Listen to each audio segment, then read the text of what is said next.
Good evening. Welcome to the Shelburne Development Review Board meeting of Wednesday, July 17th. I'd like to call the meeting to order and open it up for public comment on any items that are not on the agenda. Seeing no public comment, I'd like to ask any members of the board if they wish to recuse themselves for any of the applications that are before us tonight. I will be recusing myself from the Shelburne Green application. I'd like to ask members of the public, are there any concerns with any of the board members participating in any of the applications they're not recusing themselves from? Seeing none, very good. Next order of business is approval of the minutes. I make a motion to approve the minutes as written. I'm going to make a very minor proposed change. On page 6, there are 3 bullet points in the top third of the page, which are the 3 reasons offered for changing the boundary lines of the lot in question.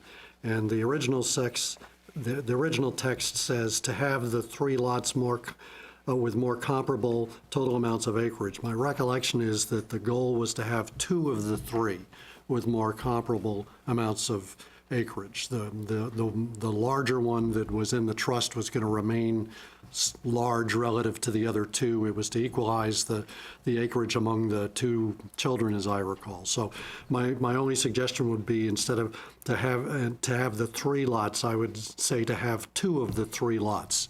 And if you can insert 2 of the, then it's otherwise fine. And I have no other suggestions for the minutes. You catch all that? Excellent. Even though there was actual change to all 3? Right, but the language I'm correcting is, it says that the reason for the subdivision was to make 3 about equal lots, and it was to make 2 about equal lots plus the 3rd. So if we just insert that text, so just to simplify it procedurally, so I'll make a motion to approve subject to that revision in the minutes. Second? Seconded. Yep. All those in favor? Aye. Aye. Very good. Thanks, Brian. Sorry about that. Okay.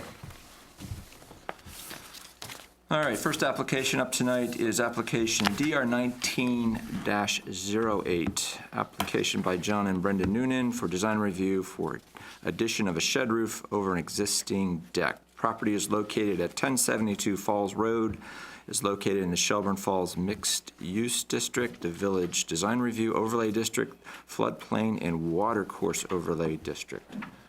All right, Ravi, can you get us started? Sure. The applicant is proposing a new shed roof over an existing deck. The Historic Preservation and Design Review Commission reviewed this application on June 27th, 2019, with no major concerns to note, with the only recommended condition that a zoning permit shall be required prior to the commencement of construction. Staff also has no concerns to note as well at this point. Staff will defer to the applicant. All right, is anyone here to speak to this application? Or would you? All right, if you'd like to add anything, I'll need to swear you in because we're on the record. If you would like to add, I'd have to swear you in because we're on the record. Would you like to add anything to that was already presented? I don't think I need to. Okay, very good. All right. Any discussion from the board? All right, any discussion from the public? All right, would someone like to make a motion? The motion is made to grant design review approval to John and Brendan Noonan for the addition of a shed roof over an existing deck at 1072 Falls Road with the following condition. 1 being a zoning permit shall be required prior to the commencement of the construction. Second. All those in favor? Aye. All right, passes, very good, thank you. There's only one thing I Oh, we're can done. say, that's the address of my house, which is behind it. The number is wrong.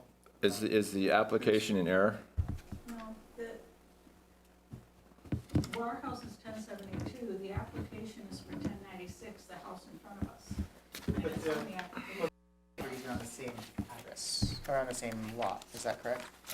Right. Yeah. Okay. It doesn't make a difference to you, it doesn't make a difference. Yeah, Yeah. I mean, Well- that correction can be made on this All right. permit application. So- Is there a correction that the town needs to make, or anyone needs to make? Or is the fact that it's on the same lot renders The, it the academic? fact that it's on the same lot is fine by us. The numbers can be corrected on a zoning permit application, but the property owner is represented and has signed off on the improvements. It's on the same lot. It's not a Okay. different lot that's being So- improved upon, so. My only concern is, like, 10 years from now, when we're all doing something else, that someone looks back at it and everything will look okay. I mean, we can change it because it is on the application. Is that something that you can just take care of when things happen? Yes. Okay, very good. All right. All right, thanks, Robbie. Thank you for bringing that to attention. Okay, thanks. Okay. Next up, application DR 19-09, application by Shelburne United Methodist Church for design review to install stone steps with a metal railing.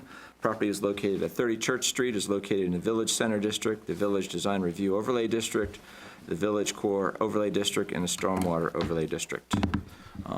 Before we get started, I just want people to know that we do go to Shelburne United Methodist occasionally, but that will not influence my decision-making ability here tonight. Any concerns? Okay, thanks. Okay, Ravi. So this is an amendment to a previously approved design review application and permit. Now the applicant is proposing stone steps instead of concrete steps. The Historic Preservation Design Review Commission reviewed this application during their June 27th, 2019 meeting with no concerns to note. They actually saw it as an improvement from the previous permit. They have the recommended condition that a zoning permit shall be required prior to the installation of the steps. Staff has no concerns to note as well. At this point, staff will defer to the applicant. Okay, is anyone here to speak to this application? Am I right, Robbie, in understanding that these are actually a replacement for the original stone steps? Yes, So we're actually just going back to the future with this? in a way, yes. Okay. Seeing no one here. All right, any other questions, discussion from the board? I'll make a motion that, to grant design review approval to Shelburne United Methodist Church for new stone steps on the west side of the church at 30 Church Street with the following condition: a zoning permit shall be required prior to the installation of the new steps. Second? All those in favor? Aye. Very good. Approved. All right. Moving right along, application SP 11-03R1, application by Three Sisters Holding Company LLC for site review to expand an existing enclosed light manufacturing use by 1,823 square feet and add 1,926 square feet of gravel pad. Property is located at 97 Executive Drive, is located in the Commerce and Industry District and the Stormwater Overlay District. All right, Ravi, you kick us off? Yeah, so the main thing that you would be approving is the 1,926 square foot gravel area for temporary trailer storage. This is a permitted use, so the expansion can be administratively approved, but with any use other than single and two-family dwellings, site plan review is required, and they are modifying the site plan of the use in the property. This application was previously approved in a form in 2012, but that approval has since expired and therefore needs reapproval in front of you right now. The only thing to note is how you'd want to approve it. Staff has no major concerns about the proposal itself. That this could be approved as the addition of 2 parking spaces. A parking space is just a space that's 9 by 18 feet at least, or as loading docks. Additional loading areas can be approved by the DRB. The requirement is 1 space up to 800 square feet per 10,000 square feet of use, but the DRB can approve more if they choose. Staff is only saying this because with the placement of trailers, staff understands that that trailers would be moving in and out, and therefore wouldn't be permanently or semi-permanently situated in that spot. However, if a trailer is there for a prolonged period of time, staff may regulate that as a structure and see it as a structure. So it may be problematic if that ever were to occur. So it depends on how you'd want to approve it to circumvent that. In addition to that, it depends on the use of the property owner as well, whether loading and unloading would actually occur at that spot or whether it's just parking. At this point, staff will defer to the applicant. Okay, is anyone here to speak to this application? If necessary. Could you come up, swear you in? Could you introduce yourself for the record? I'm Paul Carlson, and I'm the applicant on behalf of NPC Processing. All right, do you swear to tell the truth, the whole truth, and nothing but the truth under pains and penalties of perjury? I do. Thank you. Could you explain what's going on in your words? The company is growing incredibly fast, Okay. and there are 3 loading dock spaces currently. The 4th one is consumed by dumpsters, compactors. Because the business is busy right now, we find times where trucks are parking on the street, waiting for one of the bays to open up so they can jockey vehicles around. This is a convenience, get our trucks off the street. They may be there overnight. It's not a permanent situation. Okay. Trucks come in from out of town. There's no space at the dock. We want to pull in and park. Okay. The 1,800 square foot addition was part of the original building plan in 2012, and at the last minute during construction, it was knocked off the corner just to save some money, and here we are. Okay. So long-term plan, we'll be back in 18 months or 2 years with expansion ideas that we're in design development now for the entire building that'll most likely get rid of this temporary trailer parking. Okay. Any question from members of the board? Any question from the public to the board? Okay. Someone want to make a motion? Well, Bobby, do you have a recommendation with respect to those options in light of the applicant's testimony? If it sounds like the odds of a trailer being there long enough to be considered a structure are low, given the plan for continued expansion. So, But and that's a rat's nest, because if the trailer is licensed and a legal vehicle on the road, it can sit there forever. Long as it's registered. If it's registered, yeah. So which that's- is another reason why I would rather dodge that issue if we don't have to address it. That's not the intent, though, as Right, what the that- applicant stated, so Yeah. that's What good. is your response to it? Temporary, Coming and going trailers, Yeah, this is the business, yeah. temporary parking as such. temporary. Okay. The only possible ramification of this is that parking is generally 9 feet by 18 feet. This is probably the first time I've seen parking that would be approved that for spaces larger than 9 feet by 18 feet. So how you'd want to classify it, I guess, would possibly affect how we would see parking in the future. We'll classify it in nature friendly to the applicant. How's that? Maybe loading docks then, because that can be approved by the board as site plan approval. So what are we recommending? And the How are draft- we describing it? That's what I'm trying to figure Yeah, and the out. draft language that the staff's included in the report, it doesn't really address this issue. Right. And so this would be incorporated in the decision that the decision would state that you would be approving loading docks. 1,800 square feet of loading docks. So I'm not making a motion, I'm just describing what we're gonna say. Exactly, but you're notifying the applicant that this is how you're going to approve it. So what we're talking about is a motion to provide 1,800 square feet as loading docks. Yes, Is that accurate? yes. Do you guys agree with it? I That's mean, up to you. Does that limit our use, or does it? So it doesn't affect No. us at all? No. I guess we don't care. So why? It's just semantics. My suggestion would be to use the scripted language, and then insert for, including but not limited to 1,800 square feet for loading docks.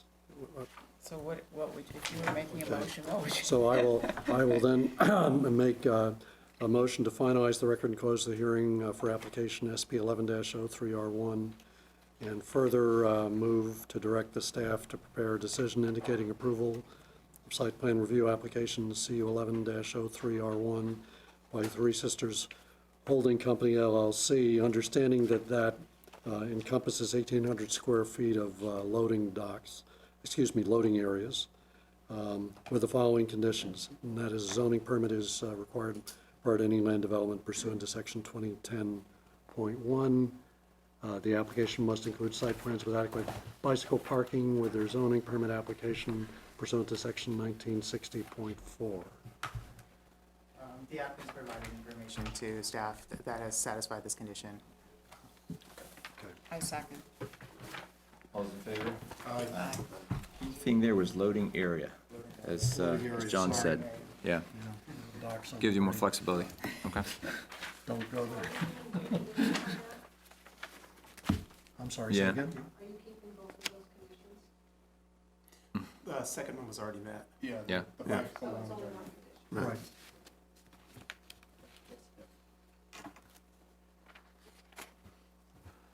We voted? Voted? We're good. Motion. You're good. Have a good day. We're just a model of efficiency tonight. It's amazing what summer does. All right, here we go. Application SUV 98-08R1. Application by Civil Engineering Associates on behalf of Mike and Kathy Devitt for sketch plan review to create a two-lot residential PUD re-subdivision. Property is located at 25 Devitt Farm Road, is located in the rural district and a stormwater overlay district. Let people know, I know the Devitts, but I don't think that'll affect my ability to make a rational decision. Is there any concerns from the Devitts? Okay. I'm also in that boat, which I mentioned last time also, so. Okay. All right, Ravi. So, you've seen a version of this application already in the form of a pre-application conference. They came to you at the DRB's previous meeting on the June 19th. Staff would like to note that that they would recommend a site plan review application would be provided with their preliminary plan review application as a part of requirements for planned unit developments. Because it is a planned unit development, staff recommends that this should be classified as a major subdivision. Yes. Not a minor. No, because it's in the rural district and the creation of one or more new lots under section 340, I believe. All subdivisions must go through PUD review as well as subdivision reviews. So there's no such thing as a minor subdivision in the rural district? Correct. Got it, okay. Let's see. One major thing that staff has noted has to do with access to proposed Lot 2, which is the smaller lot north of the existing house. The applicant has proposed for access to proposed Lot 2 via the existing right-of-way in Northern Heights Drive. However, the deed that allows for access to the property currently allows for access for 3 lots in total, and that deed has been provided in your packet. So staff is unable to determine at the moment if adequate access to proposed Lot 2 is possible unless that deed is amended to accommodate the creation of the additional lot. So 4 lots would be served instead of 3. Staff recommends that with a preliminary plan review application, draft legal documents indicating that the additional lot may be served by Northern Heights Drive be provided. Let's see, other than that, staff defers to the applicant. Okay. Would anyone like to come and speak to this application? You lucky guy. Come on up. Could you introduce yourself for the record, and I'll swear you in? My name is Mike Devitt, live at 25 Devitt Farm Road, Shelburne. Do you swear to tell the truth, the whole truth, and nothing but the truth under pains and penalties of perjury? I do. Excellent. All right, Mr. Devitt, what can you add to what Robbie's already stated, or? All right, well, we've already spoken with an attorney, and we're having something drafted up so that it's going to open it up for another existing lot. They also informed that by state law that everybody will have to maintain it once it's written up. I've spoke with the other applicants that live on the road that are actually using it, and everybody's on board, but we're having something drafted up by our attorney, and everybody will sign off, and we can have that for you next meeting perhaps, if, or whenever it is you folks are gonna need it. All right. So from our perspective, should that be noted as a condition? It's in the draft Oh, language. it is? Okay, good. All right, Number 3. good, okay. Any discussion from the board? Any discussion from the public to the board? All right, someone like to make a motion? I move to classify the application SUB 98-08R1 as a major subdivision. And I move to direct staff to prepare a decision authorizing Michael and Kathy Devitt to prepare a preliminary plan application for SUB 98-08R1 with the following recommendations. 1, being a site plan application, must be filed with a preliminary plan review application pursuant to town zoning bylaws, section 1930.2, subsection B. An open space management plan must be provided with a preliminary plan review application pursuant to town zoning bylaws, section 1930.3. And then number 3, documentation that you discussed, that the proposed additional lot can be served via Northern Heights Drive, must be included in the preliminary plan review application pursuant to town subdivision regulations, section 900. Do we, before I second it, do we need to blend into that motion, a motion to finalize the record? Yes, Oh. but that can be folded into the motion to authorize. So if you'd like to So I would revise the suggest, before seconding it, the motion be amended by including that the record be finalized and close the hearing for application SUP 98-08R1. And with that, I will second the amended motion. All's in favor? Aye. All right, very good. Okay? You're approved. Thank you, Mike. Good catch.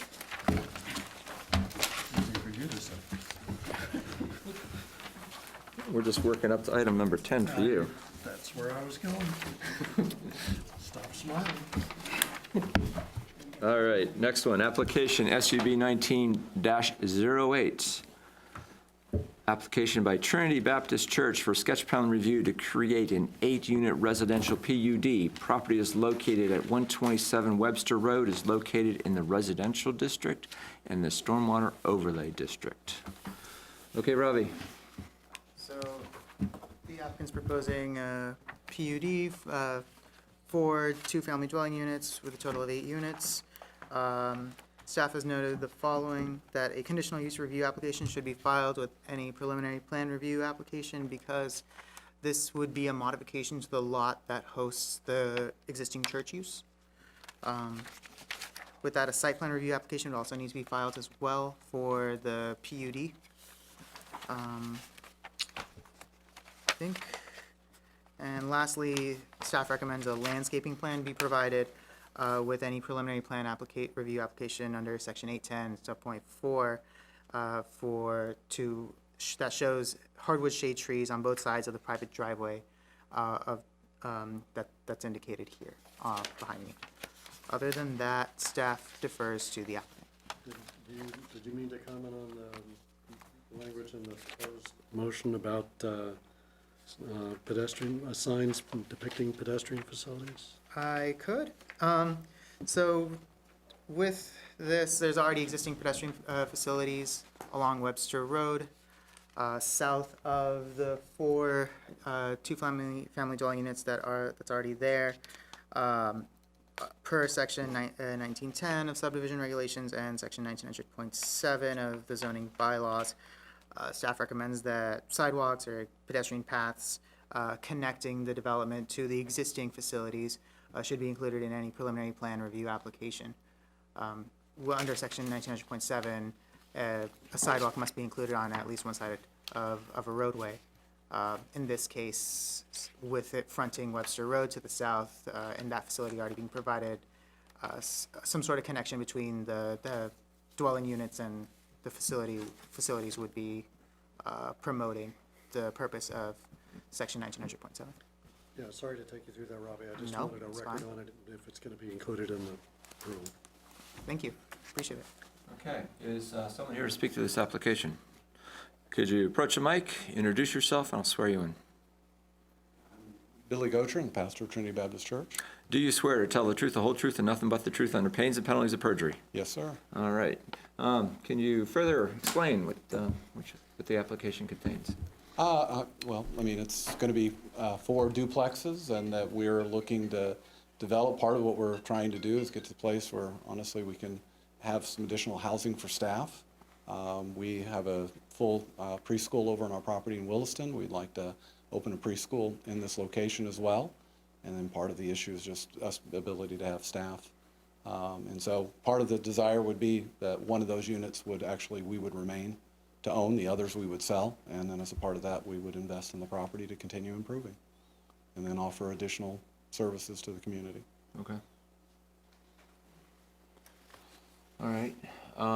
Questions from the board to the applicant?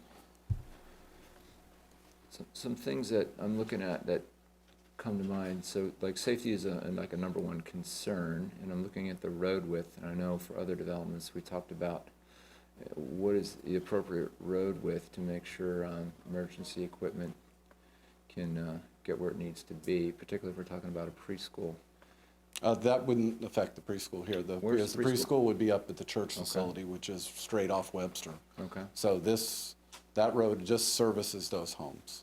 Okay. And we looked to make it the most attractive we could by bringing it around so you didn't have multiple cuts, so in terms of the design. Okay. So that road is not going to be, would not at all be connected to the preschool. That would just service those homes, those Okay. residents. Okay. So Not yet, that would be included in preliminary plan review with comments from the Yep. fire department. So this is, yeah, it's a sketch, absolutely, so it's very early. Yeah, so that'd be one of the things, make sure fire signs off on it. They Sure, may have I input understand. that they might want the roads a little wider, they might want a little more of an exaggerated turnaround for their apparatus at the end. I'm just basing upon Right, previous understood, applications yeah. that have come forward, typically some of their comments. They'll also review fire hydrants, et cetera. Fire hydrants There are There are? fire hydrants all right on Webster. Yeah, there is. Okay. There are. on the So- opposing side? Yeah, it's on this side. Okay. Yes.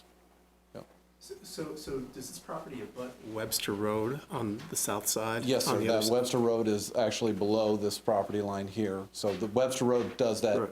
angle here. Right, Makes the right. corner. That corner lot is not our lot. Right. But that lot abuts all the way, okay, Yes, all yes, the way this to helps. before the jog on Webster Road? Okay. So it abuts on this side of Webster Road? Okay, Yes, this property, basically, you're looking Okay. at this property this way. okay. So we own, obviously, all of that. Right. This piece right here is Right. not our. Just wondering about, Sidewalk stops currently here. okay, yeah. I was just wondering about any pedestrian facility would be tough to bring around that curb, and so if you own the property, you could Right. potentially go. Well, it through. potentially, yeah, depending on how they would like it, it could potentially extend here and then Right. come up this way. Right, It could, Okay. it could come up this direction around. okay, I just don't know what they're, that's what it been, what it's. yeah. But no access onto that part of Webster Road, right? That'll just be the backside of the buildings. Right, no, there would be no driving access, no cuts off of that part of Webster Road. Yeah. No, so we put the cut around on the other side. Yeah. And put one cut in. Trying to be as mindful as we could. I think that was Robbie's recommendation.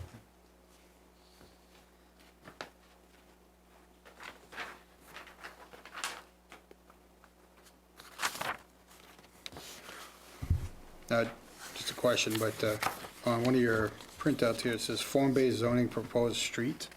Does that have anything to do with this? No, No, so no. that was from a different project, but its location was very close to the current project proposal, so that was provided by the applicant to provide an overview of where this project is and the scale of this project.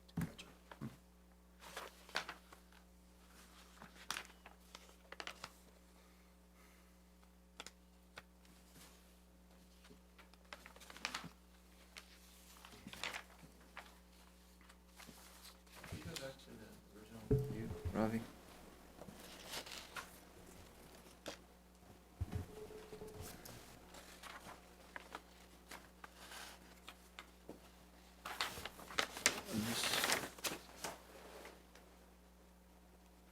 So we have proposed condition site plan C1.1. So that's, Yeah. It looks different than what you're showing there. yeah, just so, to not confuse you, this is the proposed project. The plans that were provided for C1-0 and C1-1 are from a different project. Those were provided in order to provide a sense of where exactly the project is, the project scope, project depth, but has nothing to do with this project, and on a complete different parcel as well. All right, so does this packet have that in there, and does it document that this is the proposal? Yes. Okay, that's what I want to make sure, so we have that It's the last one. clarified in the record. Should be the last one. The last one, thank you. Okay.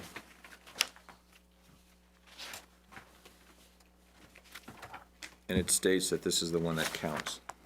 Yes. Okay.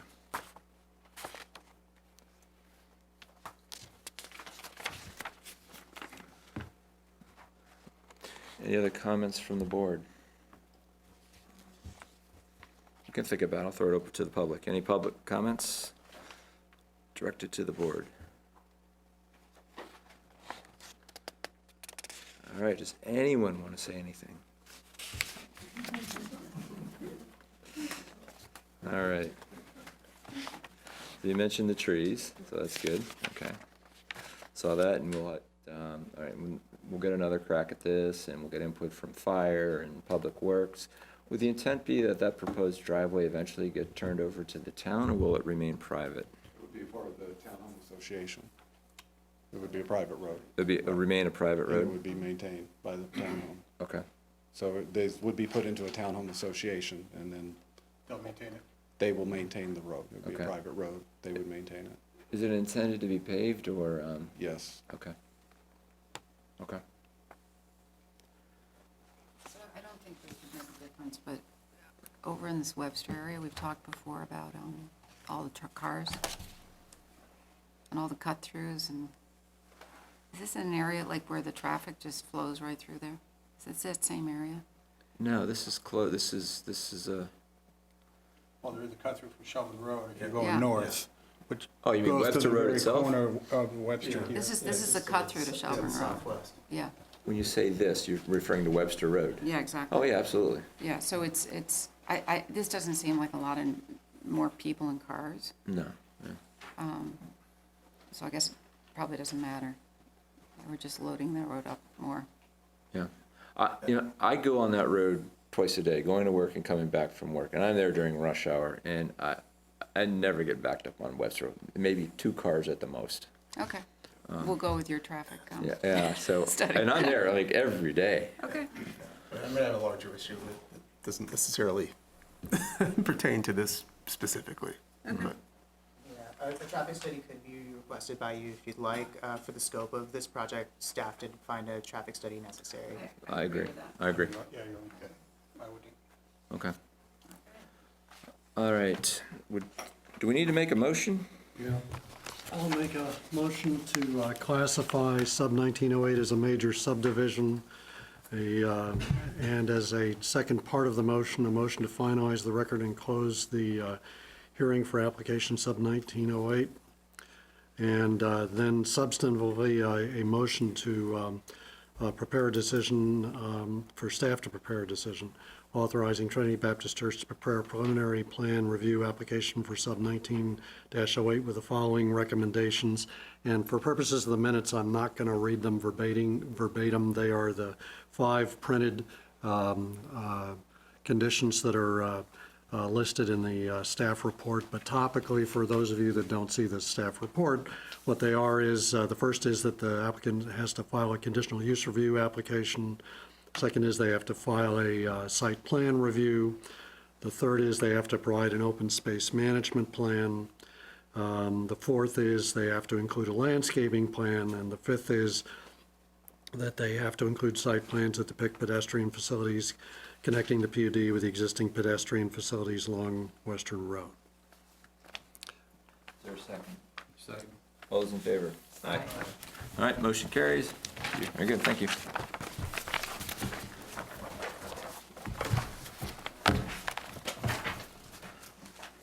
All right, I'm going to recuse myself. You've got the wheel. Well, we'll. Self-driving car, I forgot. You really don't want to have me We have all driving. these bike spaces, we gotta start using them. All right, hand me the magic script. Well, I just kind of wing it from there. It really doesn't. That's true. Oh, he has a special. Okay, the next matter, as soon as the chair exits the room, is application sub 13-02R3, application by Shelburne Green LLC for final plan review to modify previous conditions of approval, property at 120 Graham Way, parts formerly 6221 Shelburne Road, is located in the Commerce and Industry South District and Stormwater Overlay District. Ravi? First, recommend asking if anyone is here on behalf of the applicant. I do not see the applicant here. Sounds like they're in the hallway. Okay. You want to take a quick recess and ask them if they want to be bumped on the agenda till later, or? I'll just ask. Okay.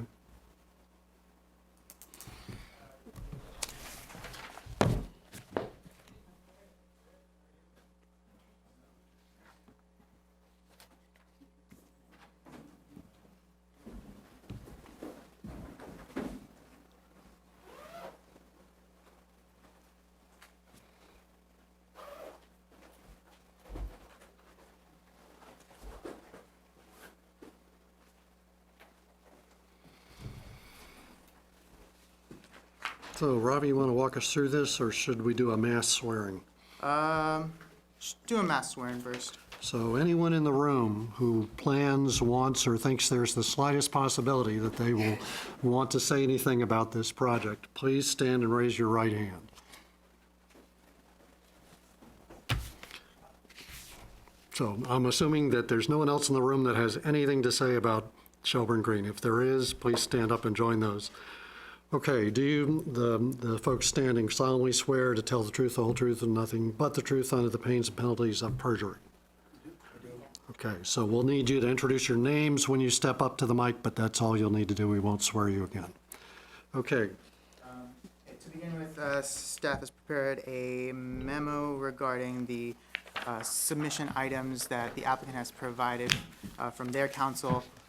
Staff did not find the items that was presented to them sufficient because they are resubmissions of items that were specifically you asked for revisions of. So staff did not find that sufficient, and the DRB may request updated items if they deem it to be needed.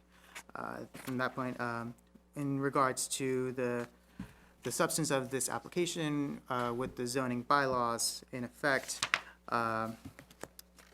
flipping through all the front matter. Excuse me. The applicant proposes, with this proposal, there are uses that the applicant is proposing but have not stated that they are proposing it, such as concert uses. This has been stated in their agreement with the Gables Association, and also in tours that has been mentioned in previous hearings. To note, concert venues are not an allowed use in this district and are not really considered an accessory use to a beer manufacturing plant in staff's purview. Are they a formal part of the, are those uses a formal part of the application, Rob? Yes and no. So they are not explicitly requested by the applicant, but they are subtextually referred to in the application materials. And to our understanding, to approve this application would entail approving everything that's included in this application, and that would include possibly condoning concert uses and like accessory uses that aren't allowed uses in this district. So with that as well, with the parts that have been explicitly requested in this application. The applicant requests changing the hours of operation of the proposed accessory food service use from 6 a.m. to 6 p.m. to 9 a.m. to 9 p.m. Staff doesn't find that a food service that offers dinner to the public to have anything to do with food processing and light manufacturing, and therefore should not be a permitted use and an allowable use in this location. Staff can't support any activities that are unrelated to light manufacturing in this location, and uses that are not permissible in the town zoning bylaws, such as concert venues. Another point to make on this is that the applicant has stated, in terms of performance standards, that these events could be mitigated through special event permits. The town specifically does not issue special event permits. Other agencies, Department of Liquor Control, issues special event permits that have nothing to do with mitigating performance impacts. So we, in no capacity as planning and zoning staff, can instantaneously manage these types of impacts with notification and permits, and there's no ordinance or policy in place that allows us to do that. So that goes with any concerts or events. We can't, there's no mechanism in place for me to receive some sort of request like this and manage and mitigate the impact by announcing it to the public in any way. Many of the points that have been mentioned before have been repeatedly mentioned in the past in terms of this application and its conformance to the bylaws and, well, non-conformance to the bylaws. So at this point, staff will reiterate that it can only support changing the condition of approval that allows for buildings 1, 5, and 6 to be combined into a 40,000 square foot, into a footprint that's up to 40,000 square feet. And with the condition that if buildings 1, 5, and 6 are combined, the maximum number of individual primary structures located on the site shall be reduced to 9. This is in line with previous conditions of approval that have reduced the amount of primary structures in the PUD with an increase in the amount of allowable footprints of a single structure. Staff recommends denial of the applicant's request to change the hours of operation of the accessory food service use from 6 a.m. to 6 p.m. To 10 a.m. to 10 p.m. or 9 a.m. to 9 p.m. as the applicant requests. It's because the applicant's proposed food service use and hours of operation would be a restaurant use. This has been further explicated in previous memorandums provided to you in staff reports, and also again reiterated in the memo that prefaces the staff report. And an accessory food service use that serves dinner really has nothing to do with the light manufacturing use. And so therefore it wouldn't be incidental and subordinate to the primary light manufacturing use. The request is also not in compliance with Town Zoning Bylaws Article 12, which is regarding the Commerce and Industry South District. At this point, staff will defer to the applicant. Okay, I don't mean to interrupt the flow of the meeting, but am I right in surmising that none of the board members sitting on this participated in any of the prior hearings? I know I didn't. It appears so. Okay, I'm saying that out loud so that both staff and any participants here don't assume that we know or recall anything not reflected in the written records of the prior proceedings, and we hope that therefore all participants in the discussion will bring to our attention anything they think they need. With that in mind, I did read the staff's memo earlier, and well, I'll hold that question until later on. So why don't we hear from the applicant? Well, our engineer has just shown up, so he will take over the floor at this point. Very good. Ravi, if I may ask, or the chair may ask, as far as the introduction of the application, how far have you worked your way through that? So I don't, We just had Ravi give the staff summary of their position on it, and that's it.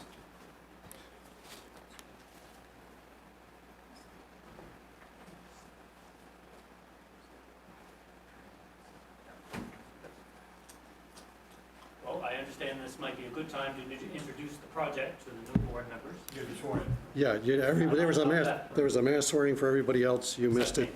Yeah. So, do you solemnly swear to tell the truth, whole truth, and nothing but the truth under the pains and penalties of perjury? Yes, I do. Dave, the microphone. And we all know you, but introduce yourself. Very good. For the record, I'm Dave Marshall from Civil Engineering Associates, and what Revy has put up on the wall here is a representation of nearly all of the Shelburne Green project. The original Phase 1 component, Shelburne Green North, was the redevelopment of 2 existing buildings, and as we've seen that develop over time, the character has significantly improved over what the original industrial-type buildings look like. But at the time, there was a large meadow area that was immediately to the south. This is approximately a 20-acre parcel.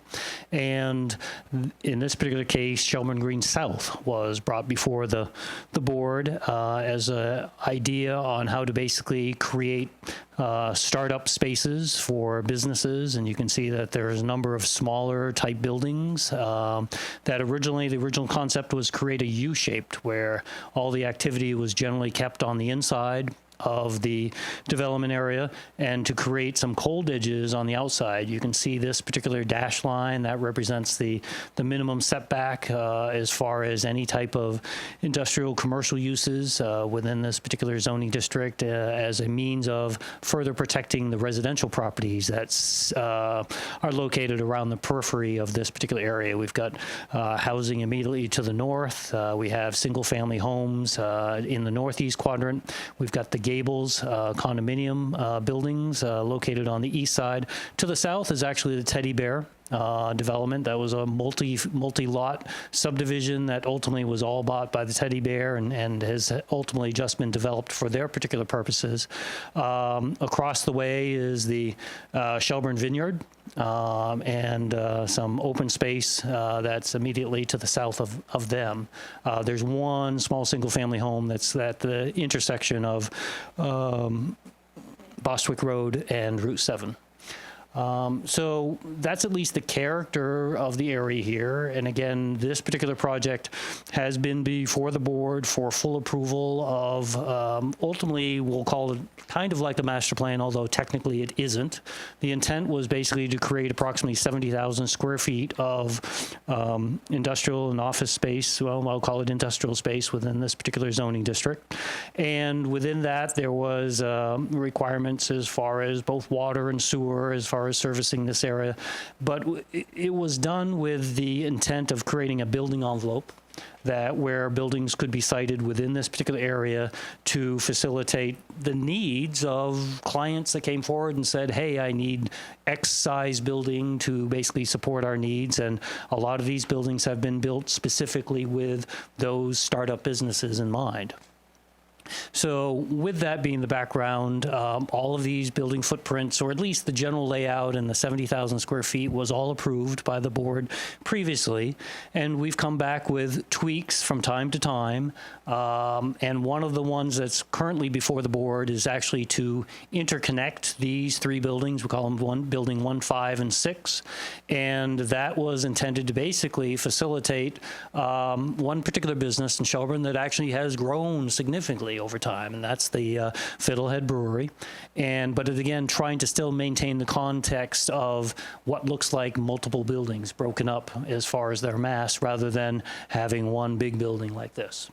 So that has, this has morphed over time. These are smaller buildings you can see that are currently constructed, and this particular application seeks approval for this particular section and the connection to this building. The original approval actually had envisioned connection of these 2 buildings, and this application seeks approval for basically connecting one more building, just because of the ability to basically move all the product that is associated with that particular business through this area. One of the things that was associated with the original application was the inclusion of some accessory uses. So within each one of these individual buildings, they have the ability to have a secondary component. So Vermont Tortilla, they make tortillas, but at the same time, they also have the ability to use a certain portion of the building for sales. So you can have invite people in and make direct sales in that particular way.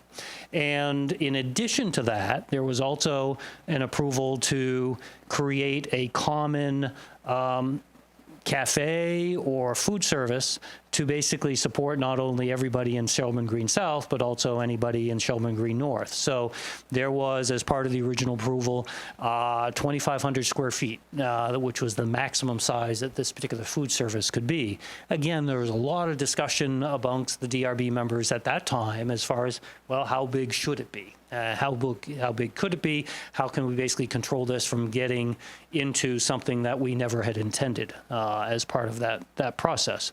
So that's where the 2,500 square foot number came from. It also came with, as the applicant had best anticipated, was limited certain hours of operation. So at that particular time, the hours of operation were intended to go from 6 in the morning until 6 at night. And this particular application seeks to modify those hours to allow food services to extend up to 9 o'clock and then a closing down of the entire entity at 10 o'clock. So that's really one of the major things that you'll see in the staff report is discussions on, first of all, whether or not this is an accessory use or whether it's a restaurant. And the board already spent a lot of time basically making that determination when they limited the proposed accessory use to 2,500 square feet. So we thought we were kind of over that hoop. Revy wasn't here, to his defense, in regards to the decisions were made at that time by the board, and as well as I don't think any of you were here. So that being the background, this is obviously kind of new territory, but it's also territory that the previous Development Review Board members had spent a lot of time discussing and making a determination on. So in this particular case, because, you know, right now the brewery is actually a 24-hour-a-day operation.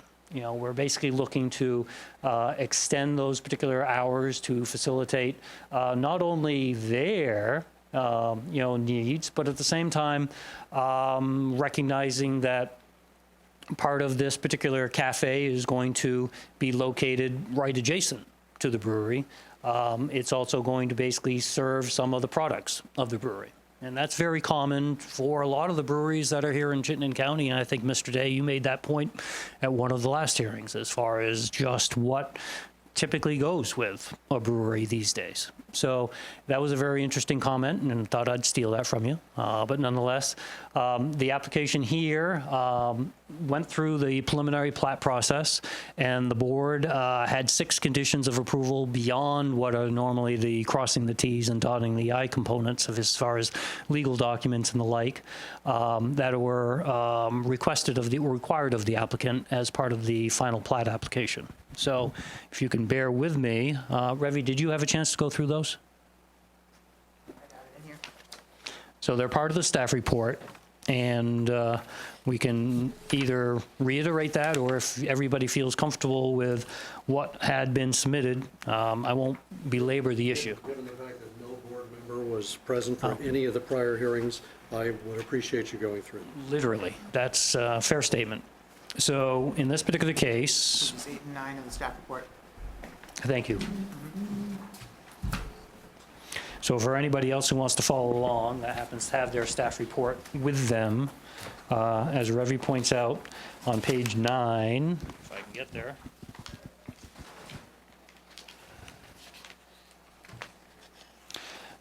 It outlines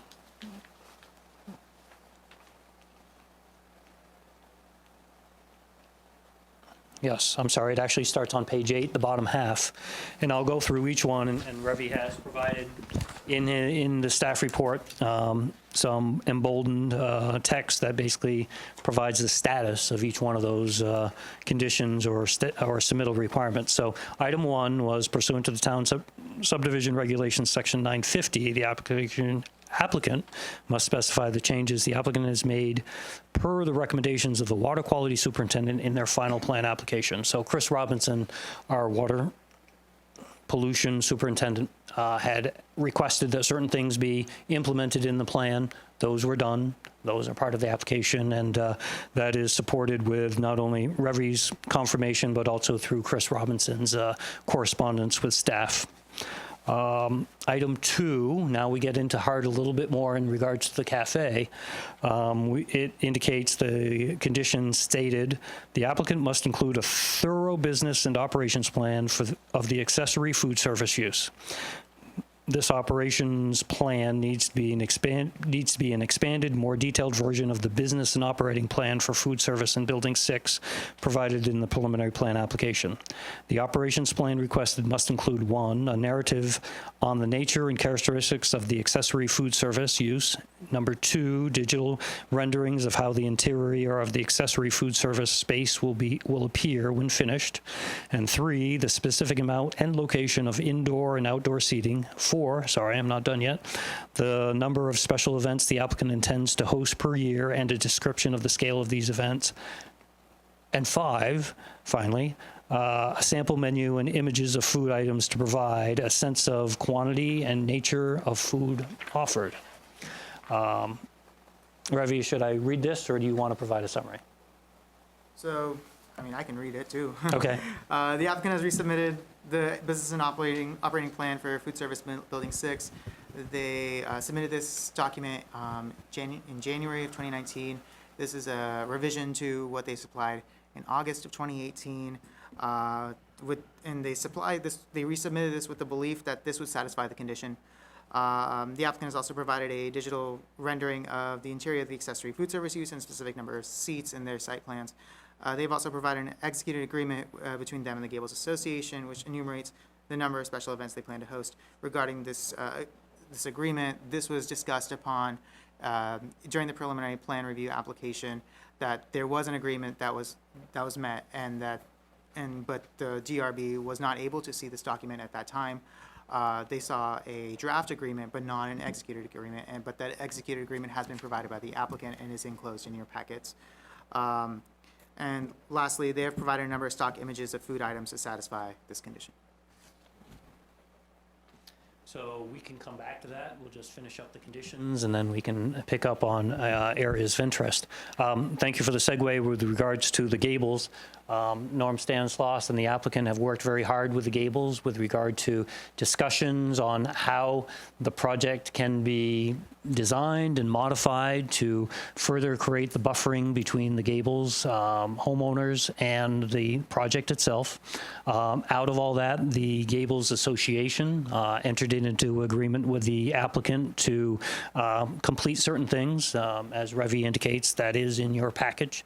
All of those things have been implemented into the plan, and some of them are questionable as far as whether the board wants to or has the right to implement those things. The applicant is fully committed to those. So whether you want to adopt it all, that's fine, because the applicant is fully committed to the Gables and their agreement in regards to how this particular facility will be designed, built, operated with regard to the issues that were primarily with regard to the cafe and how that operation might impact the enjoyment of the Gables homeowners immediately to the east.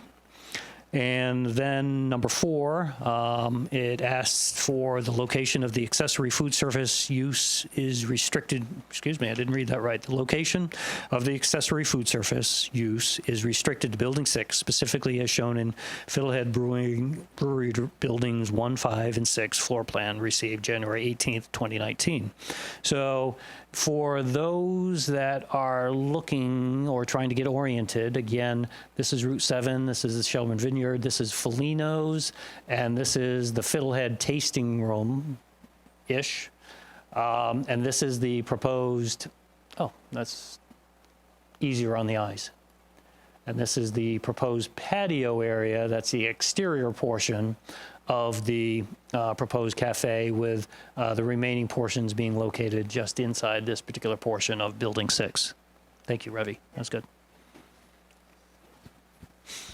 So there was a lot of information in the package that was delivered by the applicant, and certainly could expect some questions from the board, and maybe now's the time to open up the line of discussion as far as at least the conditions of approval that were required to be submitted in support of the final plat decision. Do you have any comment on the presentation we've heard thus far, Robbie? The presentation the applicant has presented is accurate as to what is actually exactly entailed in this application. I mean, there are a number of things, such as those concert events, that can be under the DRB's purview. The DRB has controlled concert events for integrated agriculture uses, because that's allowed under integrated agriculture uses, but for any other use, concert events, special events are not allowed. So just general, to read you in for some statements that Robbie made, I think, before you were in the room, when he was going through the staff report. He had expressed some concern that while they're not formally listed in the application, that the multiple references to special events raise the issue that approving the application without culling that out, that CU, raises the possibility that the approval would be taken as an approval for events that the town actually has no charter provisions to authorize. So I'm not suggesting that's true, but I think that's a fair summary of Robbie's prior statement. So if you have some comments on that, that would be helpful. Norm, do you have anything in particular, or Liam, as far as that particular issue? So as far as the special events are concerned, You got a microphone. So as far as the special events are concerned, after significant conversation with Matt Cohen, the owner of Fiddlehead, basically what had happened is we had came to an agreement with the Gables Association as the abutting residential landowner that there would not be any more than 4 special events per year, and all of the special events as far as the loud music would be completed by 7 p.m. in the evening. Most recently, there was a special event at Shelburne Green in June of this year. The event started at 3 p.m. in the afternoon. The band stopped at 6:59 p.m., and by 7:30 p.m. everyone was cleared out. Obviously, so this is not an ongoing long chain of events as far as hours are concerned. It's a very short event, and obviously being 4 or less per year, we cannot see how that staff can basically say that this should not be allowed in this area. The other thing that I'd like to Just remembering that the 4 of us didn't sit through all the prior hearings. When these events occur, physically, where are they? So physically, what's happened with this past event, to be exact, the stage for the band was set up right in the location where Building 6, in front of Building 6. That's where the band was currently set up for this past event. And obviously, I'm assuming that in the future, it would be relative in the same area as the Fiddlehead Brewing area and the areas that they lease as the project continues to get built out. So I wasn't around previously, so I just want to clarify something. Is there an agreement in place? So the Gables Association is satisfied with the 4-event idea? Yes. The Gables Board Association has executed agreement with the owner in reference to a maximum of 4 special events per year with a band stopping time of 7 p.m. That's correct. And Robbie, this is a question because I don't know the like how broad the DRB goes. So there are events at Shelburne Museum. I think there are weddings at the Vineyard. Yes. So what are the guidelines that we're supposed to follow as a DRB, given that right in that neighborhood on Route 7, those things are happening? Yeah. The museum is interesting. I can say that. There's And the vineyard. well, specifically the museum has there's an interesting agreement and relationship with the museum and the town, but the main thing is that the town is given forewarning for all events for the year well in advance, months in advance, so that way municipal services can adequately serve these events. Is there any cap on the number of events for the museum?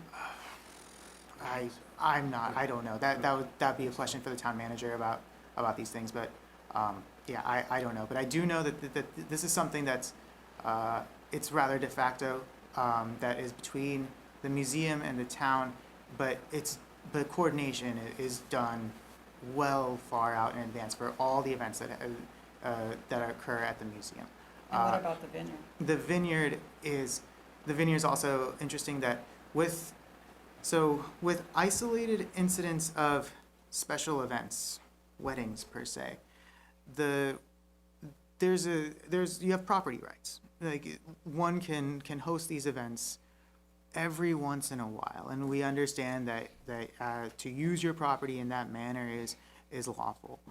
But when we're talking about events that occur repeatedly in a pattern for a year, like the number 4, a year, if in a location that is specifically designated as a factory, it then moves into this usage category that's not unique and exceptional. It moves into regularity, just like any other use. So in that case, there's no language in the zoning bylaws that allow for the regular special event, which is a use. Is there any language that prohibits it? Well, so no, however, I and you, staff, we can only administer laws that have been explicitly written in. Just because there are gaps does not allow us to fill those gaps. So is the issue that it includes that language in the permit? I mean, would it be an issue if that language is stricken from the permit application? I mean, I'm just wondering, so, you say, having these events in a certain, with a certain regularity. I mean, what if they had 4 events a year, but they never said we were going to have 4 events a year, where they're exercising their right to have a special event. It just happens to be 4. And we recognize that as a pattern, and we recognize that as a regularity of use. And we've actually had correspondence with the applicant about these types of events that you're moving into usage. When you have a repeated pattern of this type of use that's not explicitly written in as part of the definition for light manufacturing. Right, but it's not written or prohibited. Has So now what? the town addressed anybody else in that way? Right. No, because this is the I'm only time assuming this- Shelburne Museum has more than 4 events a year, and probably the Vineyard does. So why are the Yes. 4 at this So- place different? Yeah, and so with the vineyard, the events are also written into the permit.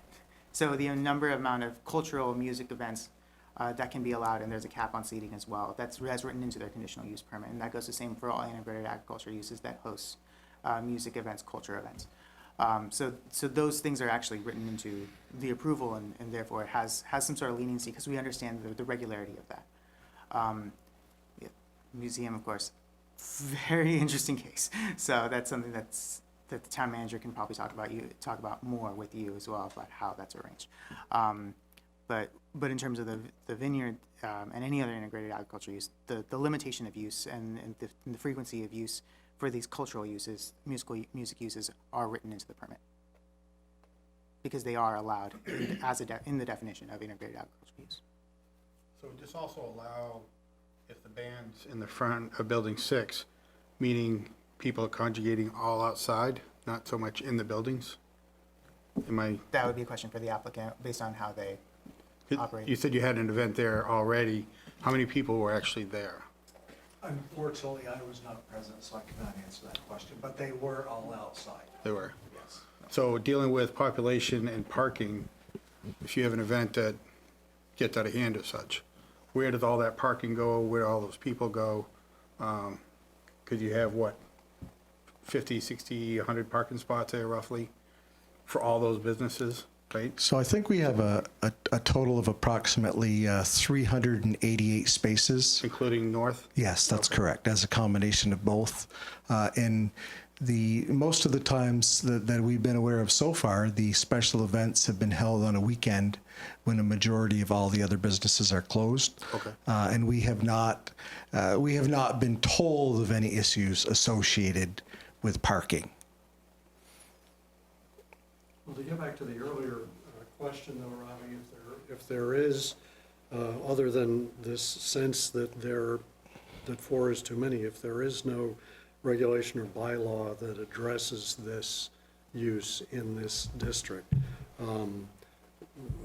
would we even have the ability to either authorize or restrict special events in a DRB decision?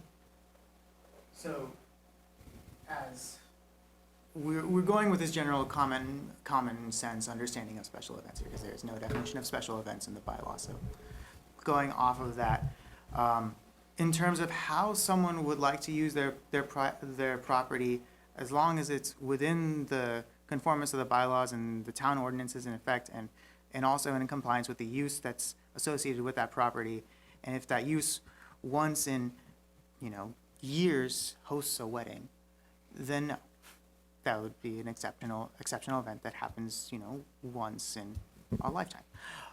But when we're, like I said, when we're moving into this regularity pattern of use, and in this case, that there is a pattern of use as a concert venue, then staff is going to read that as a concert venue use. And because this is occurring, staff feels it rightly so that the permit needs to state that you need to conform to what you have applied for, and if you'd like to apply for uses that are outside of what you've been approved for, you need to apply for them. That philosophy, a single event would be a use outside the permit. A single event in a that is unique and complex, that is well outside of what is normal in a, once in a blue moon, like very rarely. Mr. Chairman, my name is Liam Murphy. I'm an attorney with MSK Associates, and I'm here representing the applicant. And I think the question is a bigger, broader policy question. And the issue with uses is there are uses approved, and then there are uses that are accessory to those uses. And the statute and the regulations and the courts have said that you can have uses that are customary and incidental and subordinate to your primary use. And that means if you have a brewery, you can sell T-shirts, or you can sell the mugs, or you can sell the tortillas, because those are customary and incidental uses to the main business. Businesses aren't anymore so narrow that you can say all you can do is manufacture the widget, and that's all you can do. What we're having a struggle here with staff is they are proposing that this district be used solely for a limited manufacturing uses, and that the uses that commonly go with manufacturing today are often the incidental uses that sometimes are the things that make them the money. You not only brewing the beer, you have the tasting room, and in the tasting room you're selling shirts, you're selling mugs, and sometimes you're selling food. The issue both of this issue of food service and the issue of these so-called special events is a question of, are they customary and incidental and subordinate to the primary use? And with due respect, the Shelburne Vineyard has many events all summer long. They have concerts, they have weddings, they have parties, they have corporate retreats. Those things are customary and incidental today to a vineyard. And what we're talking about here is trying to have a reasonable balance between the PUD, which is designed to create business and generate jobs and create manufacturing facilities, but allowing them to have the customary and incidental things that go along with that. So these special events, would it be fair for the board to say, you're allowed to have as an accessory use to your manufacturing business, occasional special events. Let's think about Burton, for example.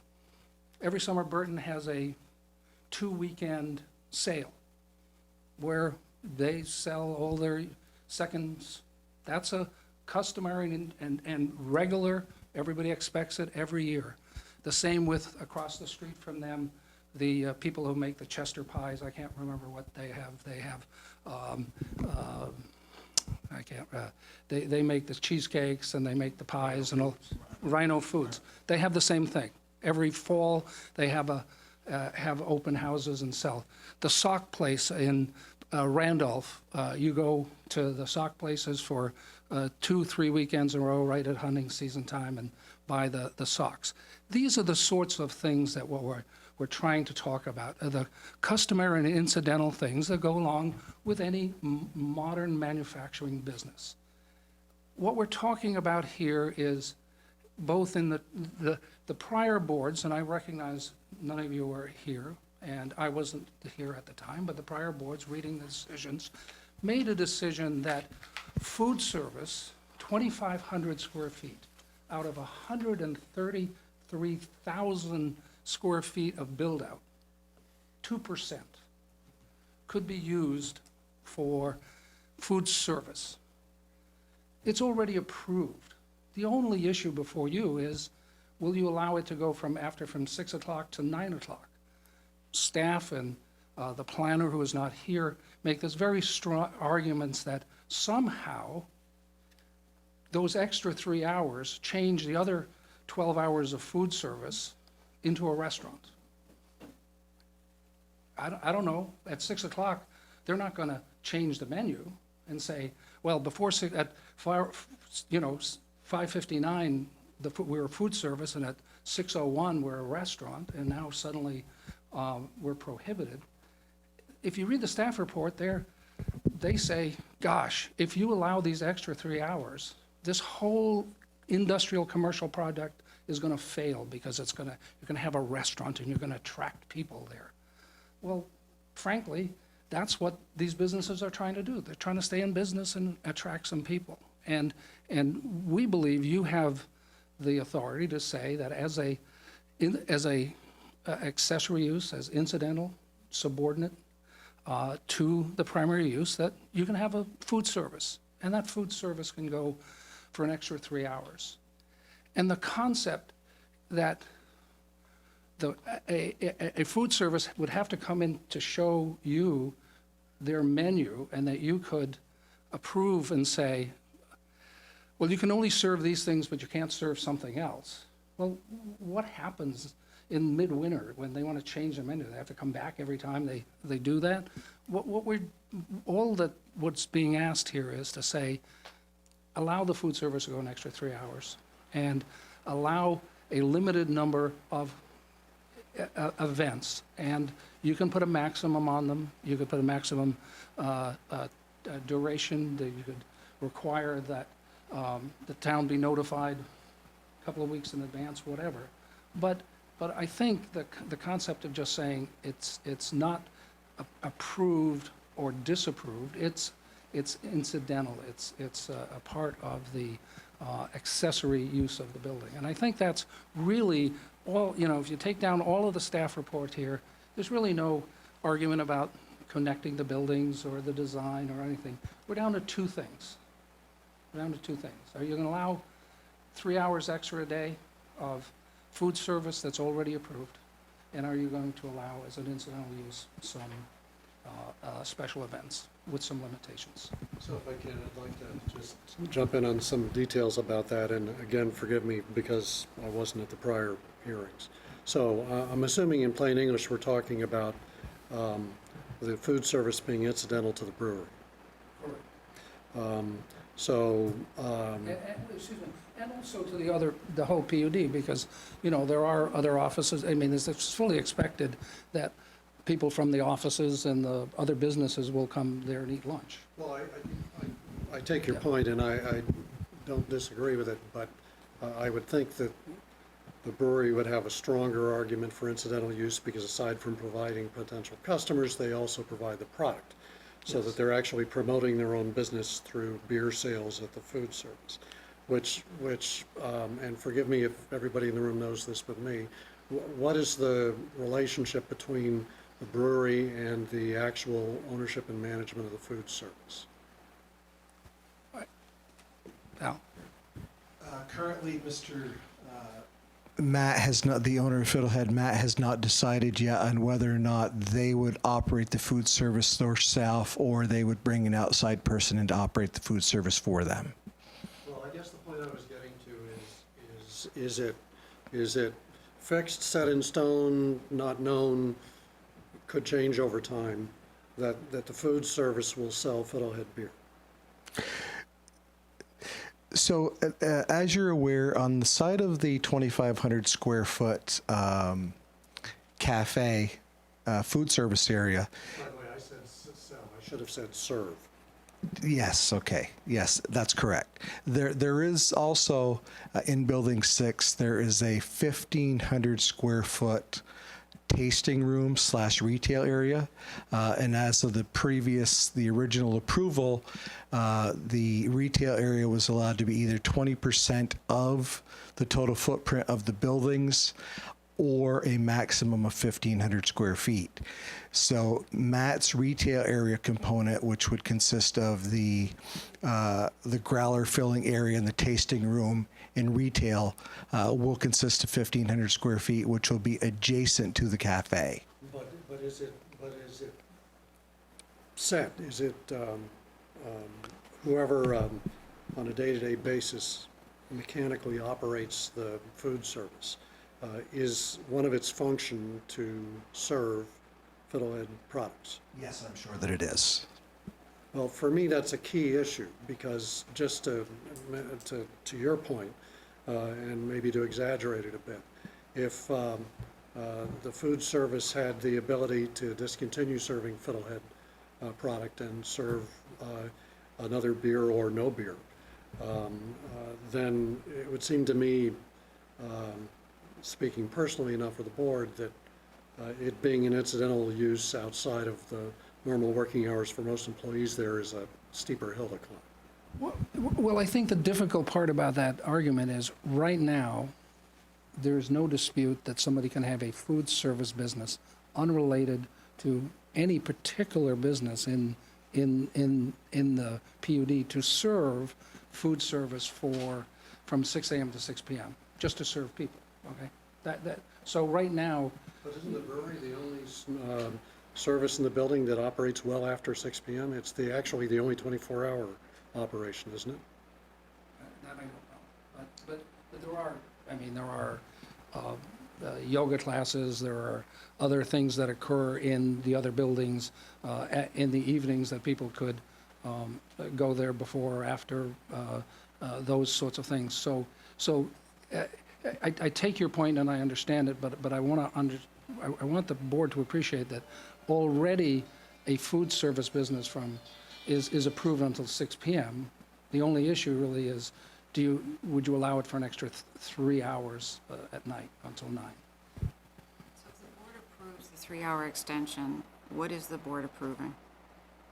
We're approving a food service, basically? Approving a food service. Actually, the only thing that you would be approving is changing the number 6 to the number 9 p.m. in the existing decision. We're not asking you to make a decision on what is a food service, what is a restaurant, whatever. We're just asking you to change the number at the end. And it's really the determination of whether those 3 hours now make it a non-accessory use. Yes.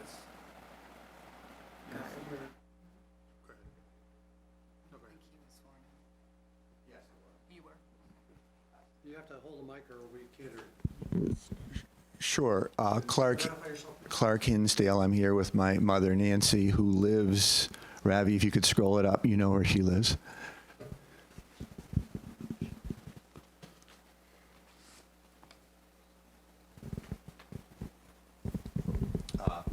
Right here. If it's okay, Mr. Chairman, I know there was kind of a very focused argument on the food service, and if you want me to just stick with the food service and talk about other aspects of the project when they come up, how would you like? Say what you need to say. Okay. There's a lot to say. This has been going on since 2014. There's been previous agreements with the Gables. And because of the newness of the composition of the board,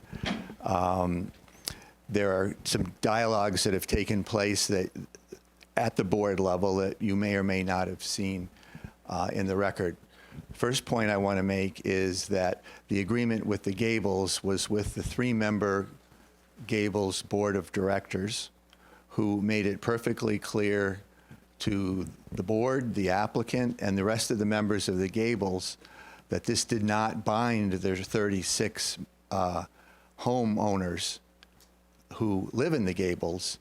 It was the board making a decision that, you know, spending community resources of 36 people that ranged from very impacted to not very impacted at all, the people who are way out by Mount Philo Road, wasn't an appropriate use of community resources. So the board settled with the developer in terms of some parameters that the developer agreed to stay within, and withdrew their legal opposition and so on and so forth. Now, Norm Blaze was on the board at the time and very specifically asked Liam, the lawyer that was here previous to you, I don't remember his name, representing Graham, asked him if he felt that the agreement represented and bound everybody in the Gables, or if each individual homeowner had the legal right to make their own decision about whether or not they wanted to come here and raise issues. So I just want to establish that we believe, and a prior board believed, that as the closest, the condos aren't on this map, they're on other maps, but they aren't on this map, as the closest adjoining residential landowner to the new facilities, that we do have the right to be here and participate, notwithstanding the 3 board members on the Gables having entered in to an agreement.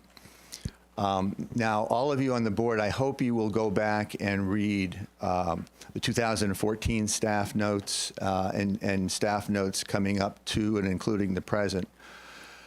The staff has consistently opposed this use from day one. And you go back to 2014, you will see staff reports saying, this is good, this is good, this is good, this is not allowed in the zoning. Now, you have a development review board, and that combines what planning commissions do and what zoning boards do. But it also blurs something. It blurs the fact that if somebody's asking for a variance from the regulations, instead of having to go ask for that variance to a zoning board, it's just kind of thrown in with the rest of the application that's put before the DRB. Now, if you look at some of my previous testimony, restaurants are allowed in this area. It's important for you to know where they're allowed and what the rationale was. Restaurants along this stretch of Route 7 are allowed within 200 feet of the highway. In other words, Felino's, I don't know if anybody's got a pointer, you probably all know where Felino's is in the Fiddlehead building. They're in a zone where restaurants are, is it permitted or conditional, Ravi? They're conditional uses. Behind them, backing up to the residential neighborhood, once you get 200 feet back, and the applicant does own property within 200 feet of Route 7 and has chosen to make other uses of it, which is their right. But to use the space where the restaurants could be and then come back and say, golly, gee shucks, you know, it wasn't in our master plan, but, you know, now we'd like to, you know, put a 2,500 foot beer garden in next to our 1,500 square foot retail and tasting space. And by the way, we don't want to do it maybe 300 feet from the road or 400 feet from the road. No, we want to do it right up against the setback to the residential neighborhood. I don't want to cut you off, but I think it would be more helpful focusing on the decision that's before us tonight. We do not have before us tonight the decision whether or not there can be a 2,500 square foot food court where it's presently located. That's decided by the prior DRBs, for better or for worse, whether they should have or not, whether they did it with the staff's support or not. That's done. The only issue before us relative to the food court is whether or not the hours get extended. Well, the pitch for the original incidental 2% cafe thing was aimed at primarily providing services to the various businesses that were in the complex, both north and south, the whole complex. That was the pitch. And the concept of it ending at 6 was a lot of the businesses end at 6. They go home, the cafeteria shuts home, and then they go home. But now what we're talking about is, let's see, on one hand, it's just 3 hours. It's just 6 to 9. Represents the majority of daylight time that most people are home from work. A very large percentage of the time that they would engage in outdoor activities, garden, take walks, walk their dogs. But what that is, I was just looking for my math, it's 11 or 1,200 hours a year. You know, if you were to divide it into weeks, it's 30 weeks, 30 work weeks worth of time. It's an immense amount of time to have an alcohol serving establishment operating feet away from a residential neighborhood from 6 to 9. And if anybody thinks that everybody that's been drinking is out of there by 9, we know that the place will close at 10.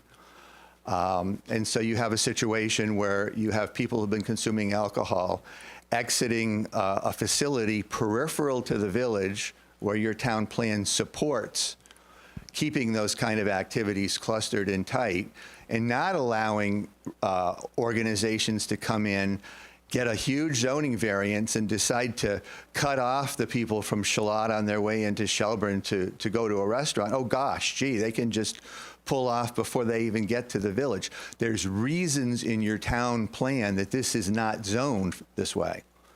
And so what's being asked is a tremendous variance. And so now you're asking, it would be for a variance on a variance to ask for these additional hours. But the additional hours are all that's before us with respect to the food court. If that's the way the application currently reads, It's not then the fine. application, it's the prior decisions of the DRB. The DRB already approved the food court, right or wrong, with or without the staff report, and in the size and at the location it is. The only matter before us tonight is the extension of the 3 hours. So I think it would be most helpful to the board for you to address any additional comments to those 3 hours. Okay, well, I think what I've said is that the character of the impact on the neighborhood of 6 to 9 for people who didn't just work at the place going over to have lunch, we believe that the staff report is accurate, that it's a game changer and has a significant impact on adjoiners, and we think it should be turned down. I did think, maybe my erroneously thinking, and maybe Norm, I know I'm only supposed to address the chairman, but Norm might choose to answer this question. I was under the understanding that this application relocated the food service from where you had it in the previous application. If I could answer that, there was actually no designated area in the previous application, I believe. Yeah, I'm sorry, there was a location. However, in the previous approval from the board in 2014, the board was very specific about a general area that the 2,500 square foot food service could be located. And also, going back to 2014, the original agreement that was signed with the Gables Association was very specific about the location of where the food service could be located. And we are still keeping in tail with what that original approval was. the food service is being located in the area that it was originally approved for. And my understanding is that all that was approved is the concept of using up to that many square feet in the entire facility for incidental food service. And there again, I can't ask Ravi that question, but I might suspect he might know the answer. But I can. So, Ravi, has there been a change in the look? Is the matter before the board tonight going to change the area in which the food service operates? No. So if you can turn to page 8 of the staff report, under relevant conditions from sub 1302-CU 107R1, under number 7, that lists the conditions for accessory uses and also food service accessory uses in the PUD. On the last line and further, such food service activities shall not be located in buildings 8, 7, or 12 or east of the western edge of the north-south drive / parking area is the only known restriction other than the restriction placed upon the accessory food service use during preliminary plan review currently. So prior to the board's review of the preliminary plan in February and March of 2019, this language was the only restriction in terms of the location of the accessory food service use in effect. Right, but that's not where it's being proposed. There again, if it's all right, can you show where that line is that it was supposed to stay on one side of on the map? Because it's not where it's being proposed now. To look that up. What? I don't have it at the Well, Norm, I know moment. it's the parking lot. It was supposed to be, nothing was supposed to be east of the parking lot in the written agreement with the Gables and the prior discussion with the board. So what's happening is it was prohibited from being any closer than there to provide Putting aside the Gables agreement, Robbie, Yes. is there a restriction that the current proposal would violate? From my understanding of the application and the prior applications in the record going back, I am not aware of this. However, I can double check to confirm this if you would like. Meaning this being the 2,500 square feet and where that's located? No. That is listed on page 8. Right, that's what I thought. But the specifically, Well, that's what I'm asking. specifically, Mr. Hinsdale is talking about east of the western edge of the north-south drive parking area. That specific demarcation at the moment, I'm not aware of where this demarcation is, and Okay. I would have to look through the records to confirm where that demarcation is. Got it. Dave, do you know the answer? Is there any change that calls into question compliance with the prior decisions?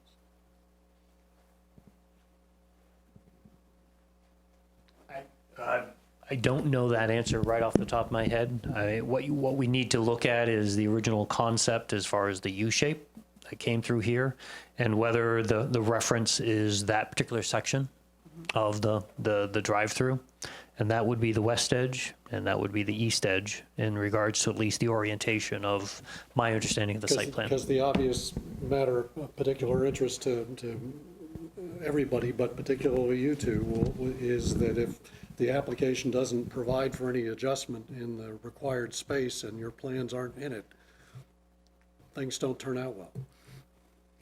So if I may, can I see your pointer right there by chance?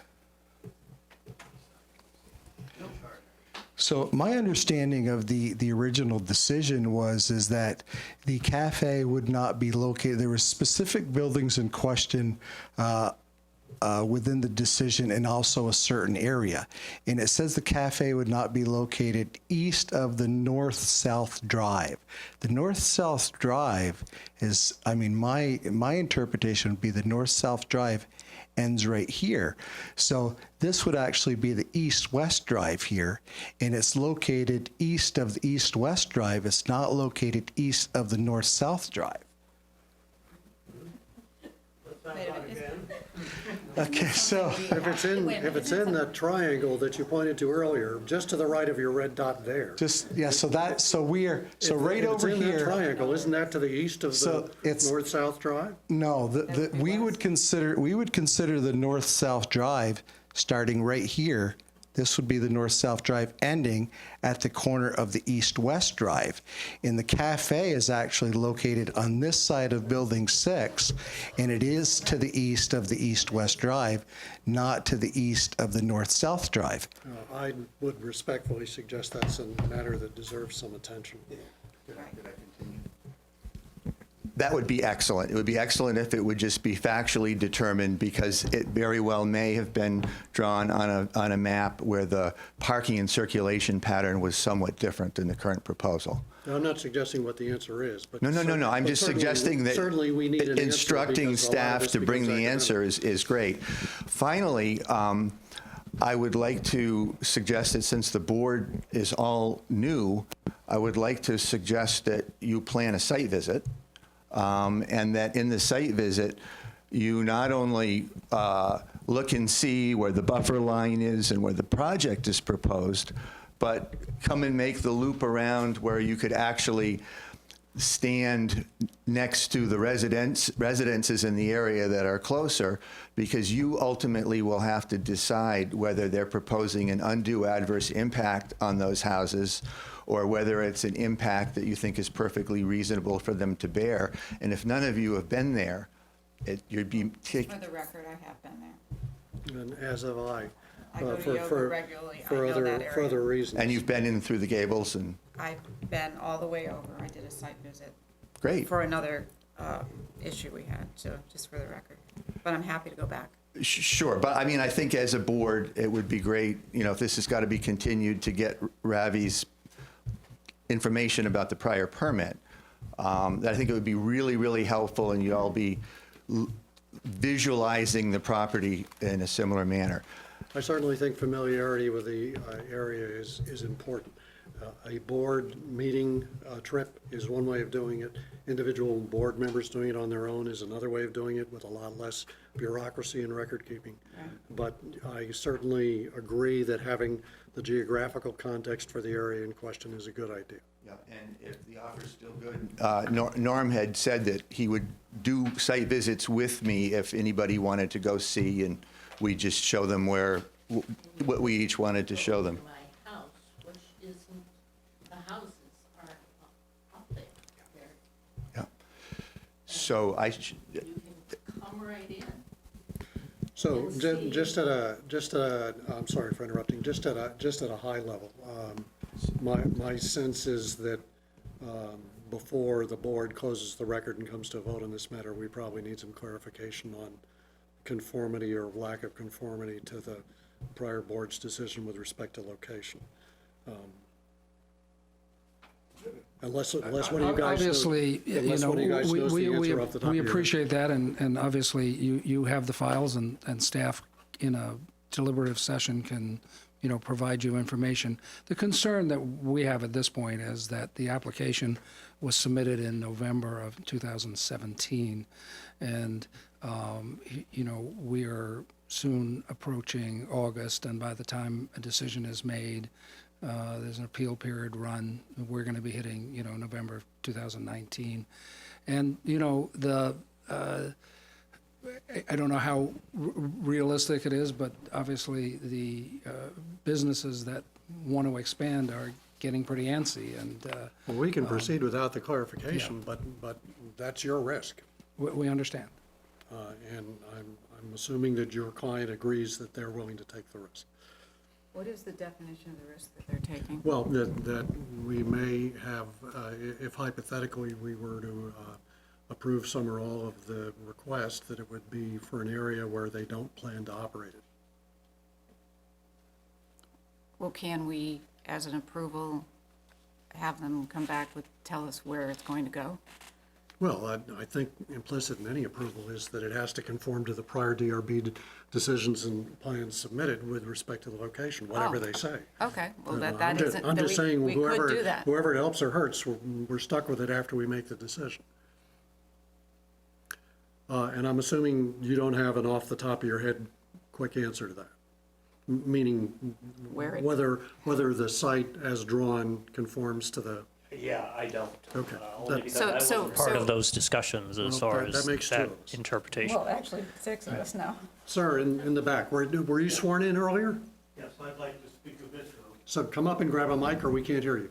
Okay, if you don't think my voice is strong enough. I do, but Back to the the room, front recorder room. the recorder doesn't. Anyway, let me get back here. My name is Ian Rutherford. I'm one of the newer owners of a condo in the Gables, and we are probably the closest to where this current location is. Now, I've been at 3 of these meetings, and I've listened, never having heard about this problem before. And one first point I'd make, if I'd known all this was going on, I would not have bought this piece of property, because the additional noise that's going to be added is really not what people who live in the Gables were buying into. And I certainly wouldn't have done it in September, but I did. Now, I want to follow up on what Liam had just mentioned about the uses and conditional uses and what is going on. And yes, if you have a brewery, you probably should have a tasting room. And yes, if you have a tasting room, you might be able to serve some food. And that is different from what I read in the first go-around that Clark Hinsdale had mentioned, was the fact that the first application talked about having a cafeteria type of restaurant, a food service for all the industries that are in the area, which might be a useful use. And if they're doing that from 6 or 7 in the morning until 5 or 6 at night when everybody else has gone home. The extension brought it into becoming a beer hall. Now it becomes a beer hall, and now the beer hall has to have an entertainment space with the conditional noise. And I would like to point out, and I think that maybe Mrs. Hinsdale could confirm, that the little concert that the brewery had, I think it must have been 3 Sundays ago, might have been 4, which is apparently came from the location of where the outdoor deck is going to be in the new building.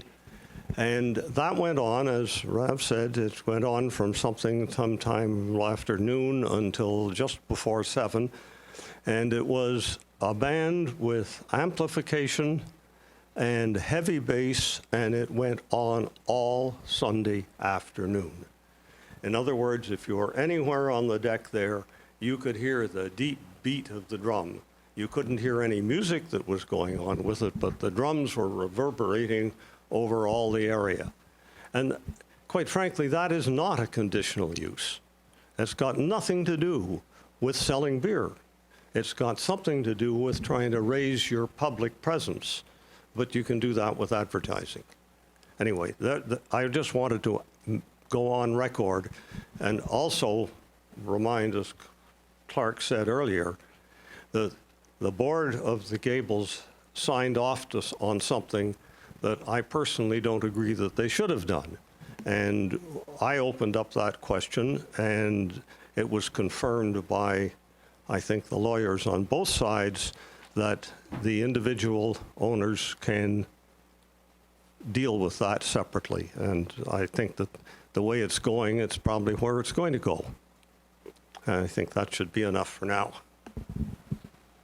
Just to pick up on that last point, to make clear to anybody else who's concerned about it, the DRB is not expressing a view as to what individual Gable owners' legal rights are with respect to objecting to whatever does or does not happen. So if we don't discuss it, it's not because we're not interested in it or care about it, it's not before us. If I may, Mr. Chair. Just to pick up on Mr. Rutherford's comments, with regard to whatever activity occurred before, it was without the benefit of the original intent of the entire PU design, in which we basically created that envelope or U-shape of buildings to basically keep activities and noises on the Route 7 side. One thing that is in your package of information is a noise study developed in January of 2018 that specifically took the noise from both indoor and outdoor uses on that particular location and took a look at what ultimately the noise levels were in the neighborhood area, whether it be at the property line or at the gables, and found that they all met the performance standards in town for the lowest level of noise, allowable noise level. So we hear about noise, about concerns, but we also have technical data that basically supports the fact that the applicant would be compliant with the rules. So lacking any other evidence, we hope that you can at least review what is this particular 15-page document that specifically goes into great detail in regards to the analyzation of noise from this particular proposed use. Do you know what the distance is from the proposed site all the way to the first building from the gables? Any idea?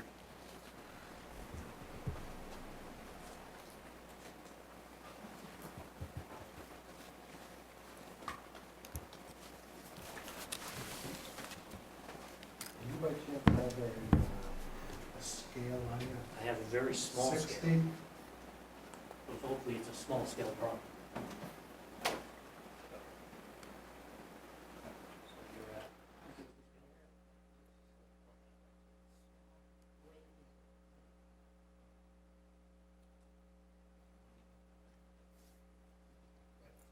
John, Chair, if I may, for the purposes of managing the meeting, if you choose to continue the items, because there are additional items remaining on the agenda, you may do so. You have that liberty to do so if you wish.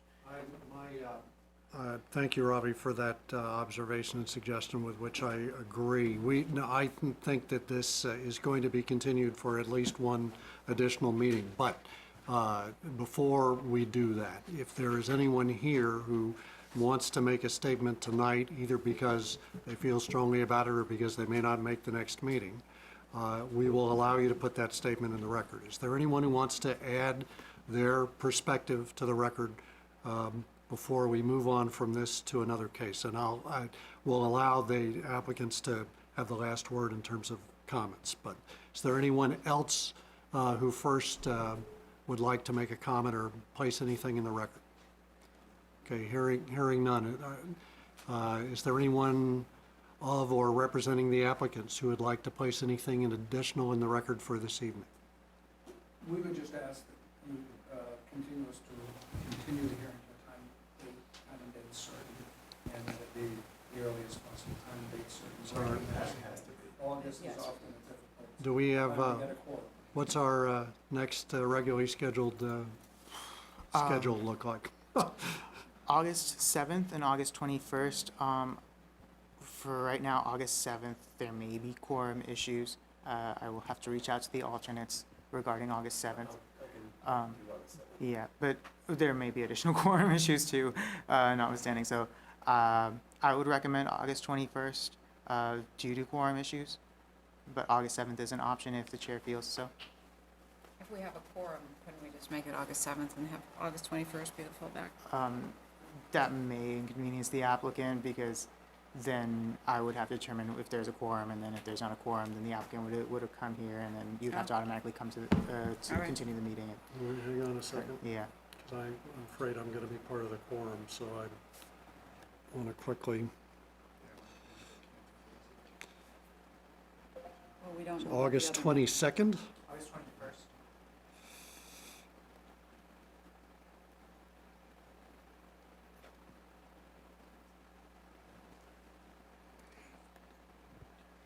Yeah, I am here the 21st and the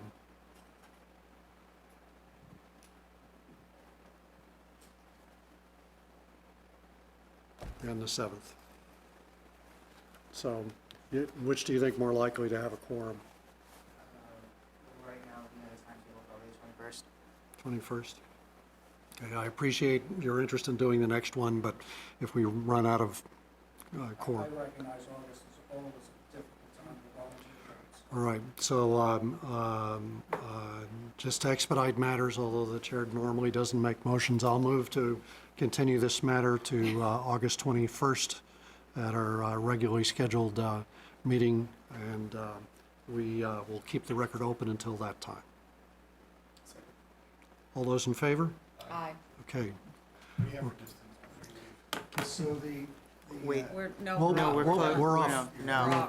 Yeah, you had to get that in beforehand. Yeah. We've closed the record.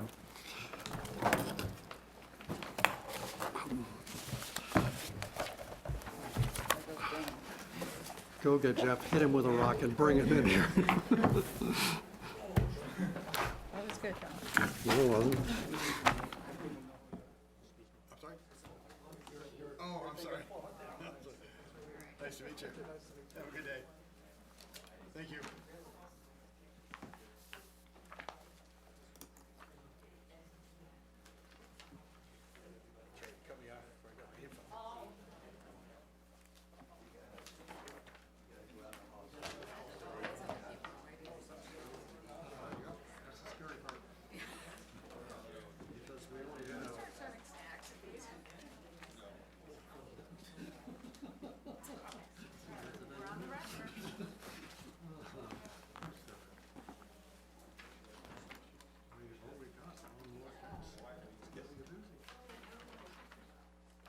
Well, should we, somebody go get Jeff?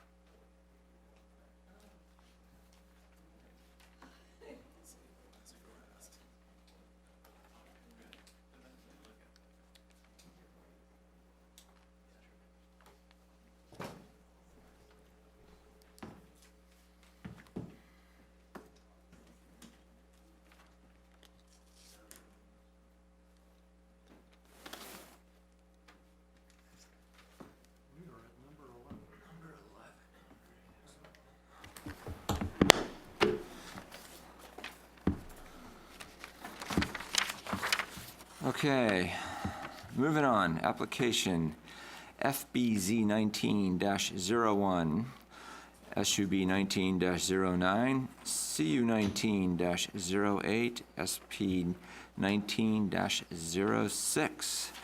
Application by David Schneck. Did I pronounce that correctly? Shank, I'm sorry. For sketch plan review to establish a 63-unit multifamily dwelling use. Property is located at 3972 Shelburne Road. It's located in the mixed-use district, stormwater overlay district, and the Shelburne Road form-based overlay district. All right, so Rob, I believe this is refinement from last time? So this is refinement from last time with minor adjustments to the site plans based on input from adjoining property owners. This is also, for the first time, sketch plan review in front of you due to some orientation necessary on my part of the regulations in place. But this, so with this is it's a sketch plan review. So the main things that you would be looking for is you'd be reviewing this under the subdivision regulations. Part of that would require you to classify this application. Staff recommends that the DRB classifies this proposal as a minor subdivision as it is creating less than 3 lots. It's other than that, staff doesn't note any major concerns regarding the subdivision review of this application. And at this point, staff will defer to the applicant. Okay, people here to speak to this application. Is just you, or will others also be speaking? What I'd like to do is I'd like to do a mass swearing of everyone who plans to speak. So if you plan to speak to this, please stand up. And wow, all right. The thing is everyone signed in on the roster? All right, so you'll have to be signed in on the roster. And then Marianne, can we just catch your names that? Okay, we'll catch your names that way. All right. Does everyone swear to tell the whole truth, nothing but the truth under pains and penalties of perjury? All right. Very good. All right. As the applicant, could you please give us an overview? David Shank, pronounced with an A. Thank you. That's okay. This is our second time in front of you. I know there's a couple new faces here from when we were before. I won't do a complete overview unless asked. I'm happy to answer any questions. I'll just kind of summarize the changes that we made since the last application. Pretty much most of those changes were reflected upon conversation and followed by a formal letter by the association. Mostly, we increased the height of the rear buffer fence from 6 feet to 8 feet. We added landscaping. We changed the landscape species from less deciduous to more evergreen at their request. We moved the buffer fence inward to our property, away from the residential property, and mostly on the southern portion of it. I don't think it's actually shown here. We don't have to find it, but you can kind of see the shaded outline, top of the screen to the left. It kind of jogs down. So basically, we made a change there to move it over to our side. Part of information shared with you, not formally part of the application at this point, is reconstruction of Winter Haven Road. We are in active communication with the association. We are offering to them at our expense to rebuild the road. One thing that we heard kind of verbally at the last meeting is, safety, pedestrian access, kids, school buses. So what we're proposing is to rebuild the road completely. It's currently an asphalt road, Winter Haven Road is currently a asphalt road for the duration adjacent to our parcel, but it was very poorly constructed and fallen into severe disrepair. So we're offering to rebuild it to proper engineering specifications, box it out, 2 feet of gravel pavement. In addition to that, we offered to put a sidewalk in there, so that white area, that white sidewalk that you see to the left of Winter Haven. And we also are proposing a bus turnoff, because one thing that we heard at the last meeting was the local schools don't drive back to the neighborhood because it's a private road. They stop at the Route 7 area, and so cars have to wait there to pick their kids up and drop their kids off. And that was something that we kind of heard at the meeting, so we're offering that. But just to be clear, that is not part of the application, if I'm correct. But it's something that is on the table, and the association chairman is here, and I think she would say that we've maintained a dialogue, and we're just being patient with each other to get full consensus on their part. To clarify on this, that the applicant has mentioned, the road is owned by the homeowners association. It's not owned by the applicant. So the homeowners association would have to sign off on any improvements to the road and to have the applicant represent them. Or this could be approved. We have determined that this could be approved administratively through site plan review outside of any DRB hearing in a completely separate and independent matter. But that the DRB could stipulate that a sidewalk must be built parallel to Winter Haven Road as a condition of approval, and that the applicant and I and also adjacent homeowners would work together to ensure this occurs. But unless any sort of property owner authorization occurs by the applicant on behalf of the homeowners association, the board couldn't approve the sidewalk as presented right now. Meaning it's outside of scope of what we're talking Not about. only outside of scope, the applicant doesn't represent the Cedar Haven Homeowners Association. Right, too, so, exactly. Yeah. Understood.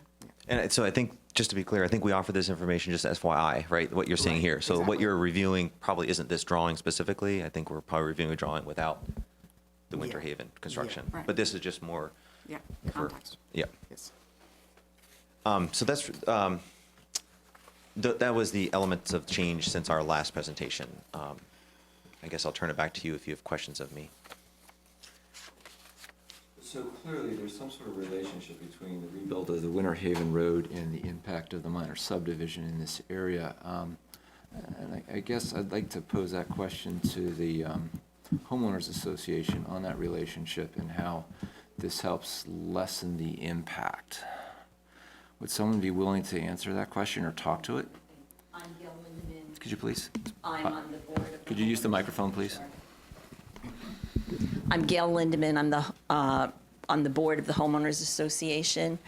As far as the impact, our biggest concern is just the additional traffic and the safety of the children. Additional traffic where? From the perspective or the proposed development.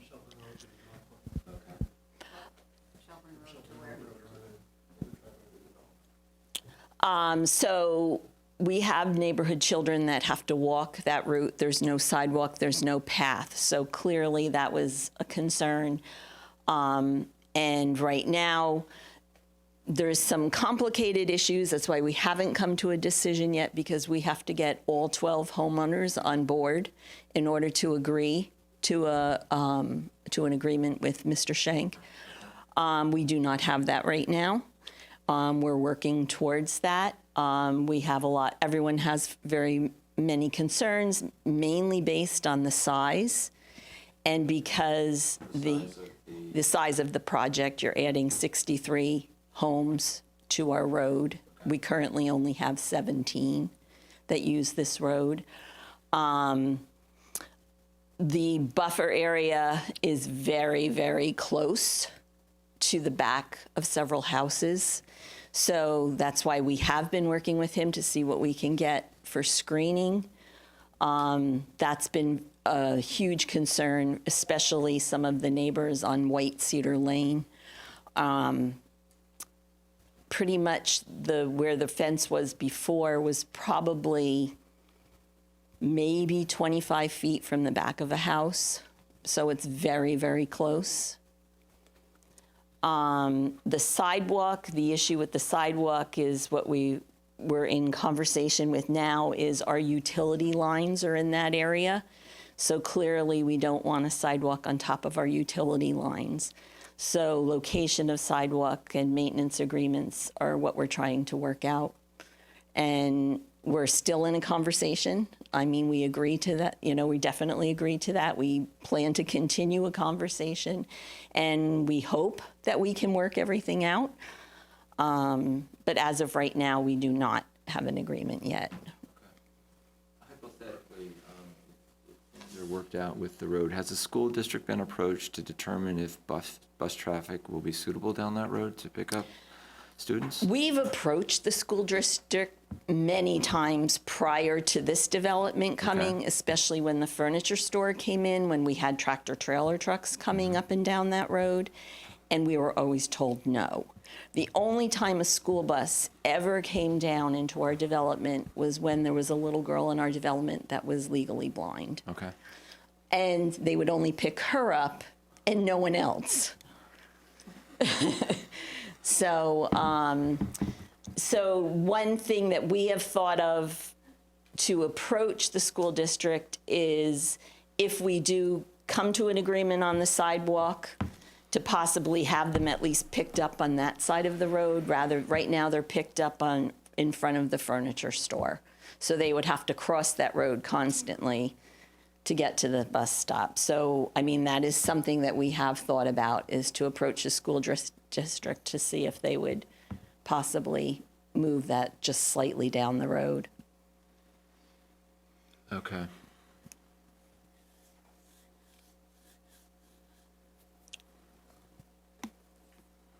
Questions from the board? Thoughts, comments? Okay. Any more from the applicant? No, just want to answer questions. Okay. Other members of the public? Now's your opportunity to come up, voice your opinion. You need to come up and use the microphone. All right, sorry. I'm Bill Potter. I live on Maple Leaf, which is that way. I'm just really concerned about 63 more houses coming onto Route 7, going down to the turnaround right now. A lot of times it's backed up. I think it's too much. I think it's too many homes for that site, putting a lot of people on that one turnaround that has you going north, which is what a lot of people do. The traffic study has not been in process yet, but data from an ITE manual has been provided to show turn amounts during peak hour traffic. The applicants can speak more about traffic. So Robbie, based on the comments that you made in the very helpful staff report, it appears that the legal maximum here is actually higher than the number of units that are proposed here. I think you came up with the figure 71. Yes. And where does that come from? So it's 7,500 square feet for the first 3 units, and then 2,000 square feet for every dwelling unit after that, according to this building type in this location, per form-based zoning code building type. So legally, this lot would be able to hold up to 71 units. Yes, according to the form-based code density calculations, yes. I'd like to go back to last count. What turnaround are you referring to? The one in front of Dunkin' Donuts, which is where you have. Okay, okay. So that's your U-turn back to head north, correct? Head north. Okay.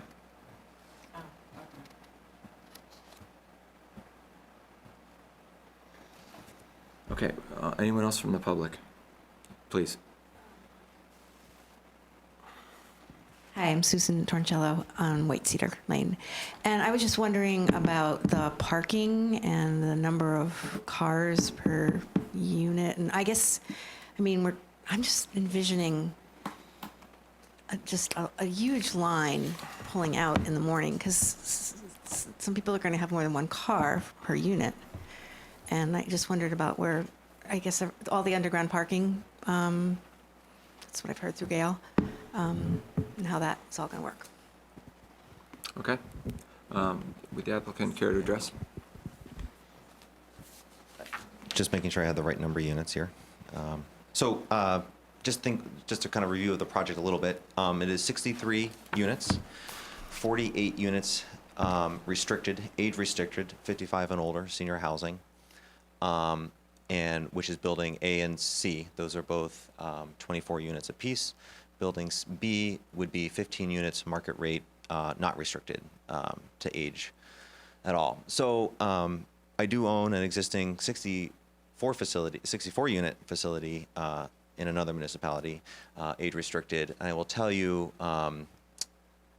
majority of these people don't work, don't consume traffic at 7, 8 a.m. So obviously that's not applicable to the 15 units. And B, potentially people my age, young professionals will live there and will be working citizens and need to go to and from work during normal time periods. Go ahead. Would you mind sharing what and where? Sure. So Haydenberry Commons in Milton. Okay. So just real quick, Paul, refresh me. So in terms of, I'm Paul O'Leary, O'Leary Burke Civil Associates. In terms of trip generation, the existing motel was approved for 16 rooms, and looking at the ITE trip generation for the Yankee Doodle, that generated 8 trips during the PM peak hour, and it generated 7 trips during the AM peak hour. Obviously, lately it hasn't generated any trips as it's been closed. But then if we look at the ITE numbers for an apartment use, 15 apartment dwellings, and then 48 senior housing buildings, during the PM peak hour, the total is 21 trips, and during the AM peak hour, it's 18 trips. So going from 8 in the Yankee Doodle to 21 for the 63 units proposed. So it is an increase in traffic, but certainly a relatively light increase when you look at the scope of other development around. And just to respond to parking, she asked about parking. We are proposing 92 parking spots. 78 of them, is that correct, Andrew? 78 of them are under the structure. So, and I think it's part of the application. Technically, I guess it's structured parking, but these are 2-story buildings with there's no basement. The basement is the parking garage. Basically, the grade of the ground will be, a foot or 2 below the first floor. So the parking, these 78 parking spots will be out of sight. You'll see the roundabout. There are 14 surface parking in the back, mostly reserved for guests a lot of them are handicapped as well, given the demographic. I mean, just anecdotally, and Paul reiterated the ITE manual. This is predominantly a senior housing facility, and I will tell you from our experience of the existing facility, it's restricted legally to 55 and older, but the average age is in its 70s. So, and a lot of people, and most of those people, some have no cars. There are rogue people who do have 2 cars per unit, but most of them are only one vehicle per unit. Okay. Thank you. More comments from the public, please. Yes, sir.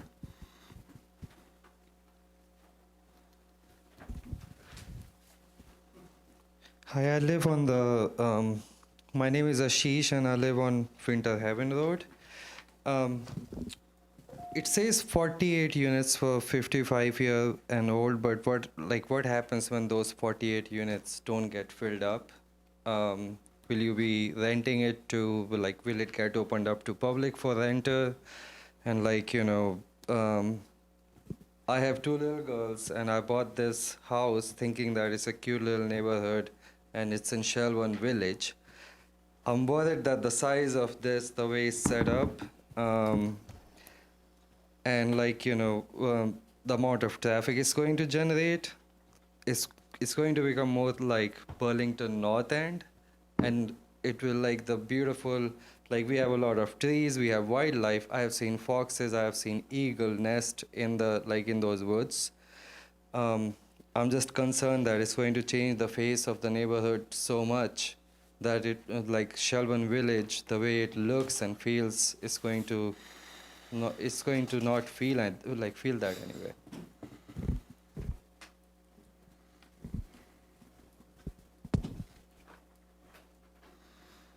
Please. So to answer the first part of the question is, this is a legal obligation of the 55 and older that's inherent with the project. So if it doesn't fill up, then I guess we're stuck with empty unit. But we don't anticipate that given the demographics and the demand for housing. So the answer to your question is no, we cannot just change our mind unilaterally amongst ourselves. I would imagine that would trigger I don't know. Yeah, regulatory-wise, the 48 units are classified as group living uses, and the 15 units are classified as residential units, as household living uses. So they're completely 2 distinct uses, and you can't exactly cross that, and that would be written into the permit and the permit conditions as well. And to speak to the feel of the building and the presence and the density and whatnot, this we're submitting to you under form-based code. That is your bylaws. Revy is probably tired of seeing me in his face to ask all the questions about what it is, the intent of the regulations, but we work very closely with staff. So if you're not familiar with form-based code, it's very prescriptive to tell us what to do. So really, this design is the result of your regulations. This design, this density, where the parking is in the back, the front porches, the front doors, the open space, is all a result of your regulations. But saying that, not to put blame on you, I think it is a very beautiful presence. Okay. Other comments from the public?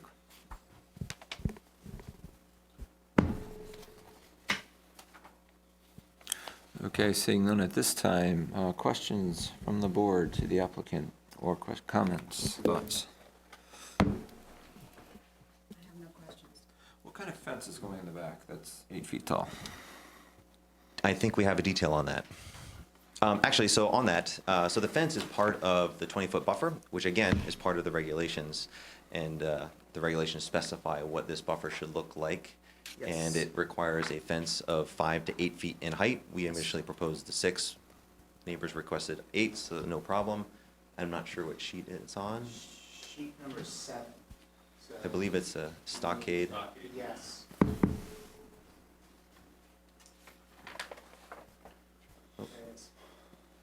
Okay. That's the regulation. Yes, so the regulation requires a 5 to 8 foot fence. So per the regulation, this is a border between two different character districts or zoning districts synonymously. So the applicant's property is in the Green Corridor Character District, while the Cedar Haven Homeowners Association and their residents are on the Mixed Residential Character District. So in order to mitigate any adverse impacts, there is a requirement for dense landscaping and a stockade fence of 5 to 8 feet.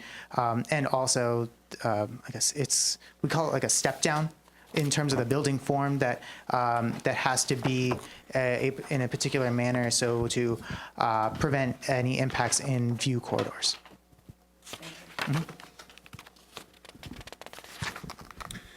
You said a dense landscaping plan. What does that mean again to help establish that buffer? Would you mind pulling a landscape plan up? Yeah, exactly. 13. Thanks. So while we're waiting on this, the landscape detail for the buffer that you'll see on this drawing is pretty much a cut and paste from the regulations. So that that top right-hand corner. Yeah. So basically, you need to have 40 shrubs in every 100 feet, and then there's another call out for those trees, which again, those are spaced precisely per the regulations. I think they're understory trees by technical definition. And we tried to amass them closer to the property. And really the feedback that we got at the last meeting from audience was just evergreen and, and higher fence. So that's really what the buffer is doing. Okay. Yes.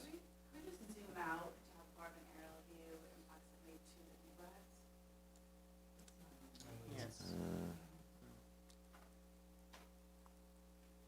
You do a Google image or something.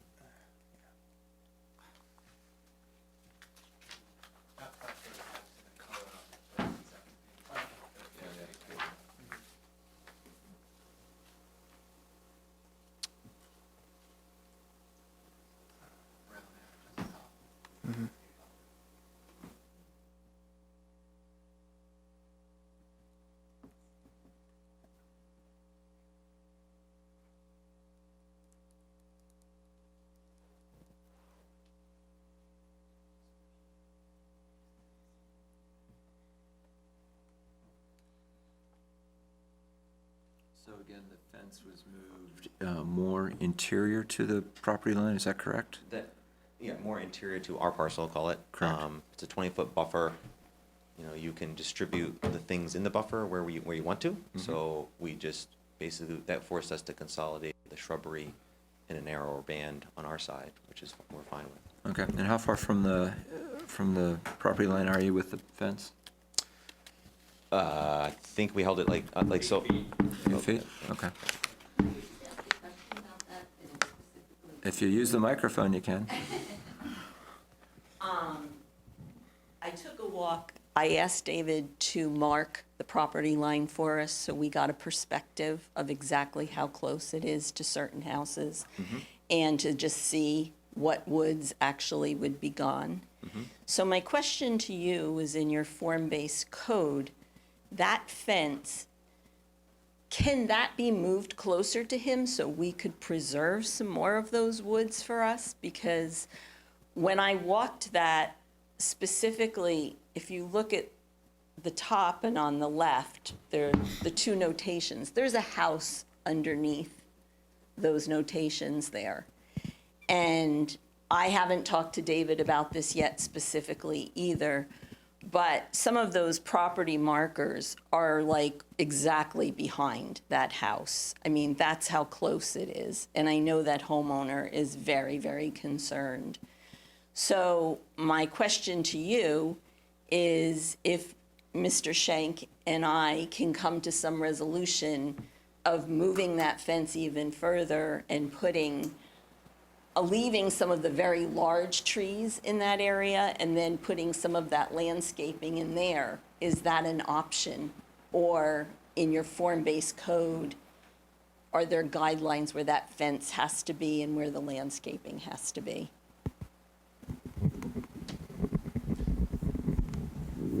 So Revy, fence and the landscaping be inverted? I think so. Because if I remember correctly, the fence is optional. It's the landscaping is a requirement, and then the stockade fence is optional.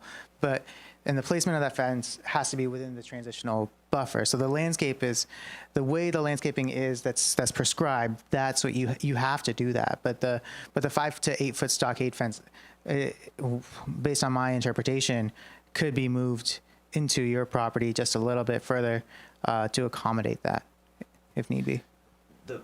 This house in question is in our community gardens. Why couldn't we augment the existing vegetation with landscaping and not have to worry about putting a fence through trees and cutting down trees? I think the fence. Yeah, the fence is more of a security issue for our neighborhood.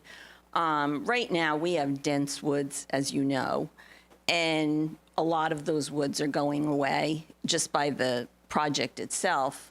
And if you do that, we're then exposed to Route 7.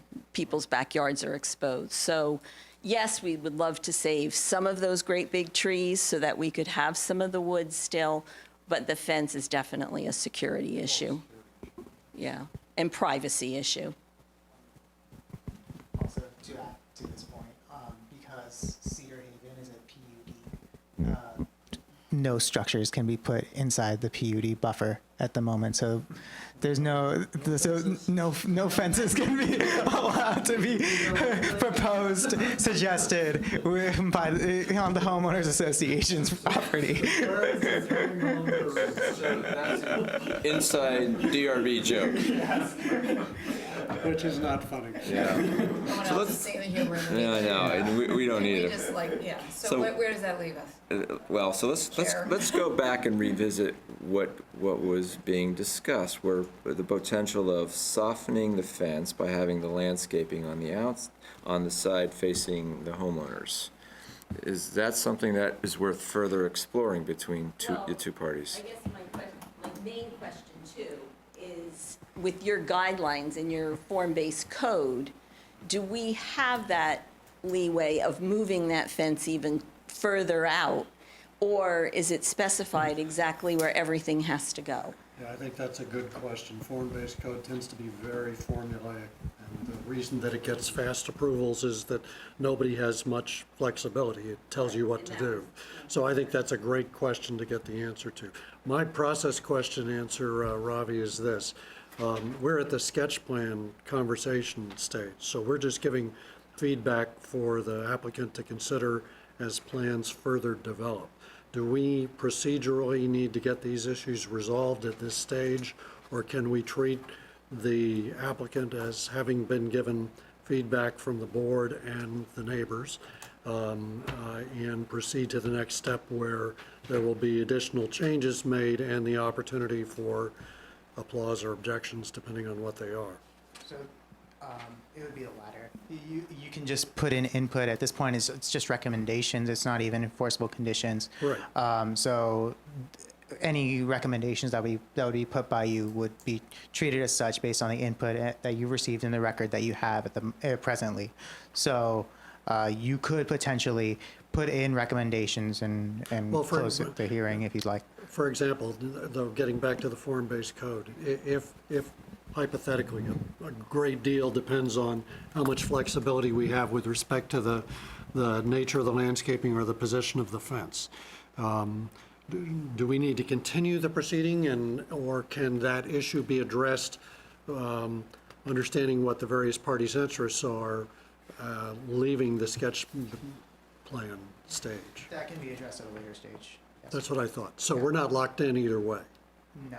which I think is what your concern Yeah, is. the fence is not even being reviewed. It's just a recommendation because it's so prescribed by the form-based code and it's done by right. So, yeah. So this is just an input conversation. Exactly. Nothing's being decided Yeah. except that we've had the conversation. Yeah, and even your recommendation would be soft for staff and the applicant to look into possible options of the fence and the location of the fence to ensure that it's in compliance and also serves the purpose of acting as a buffer between the two properties.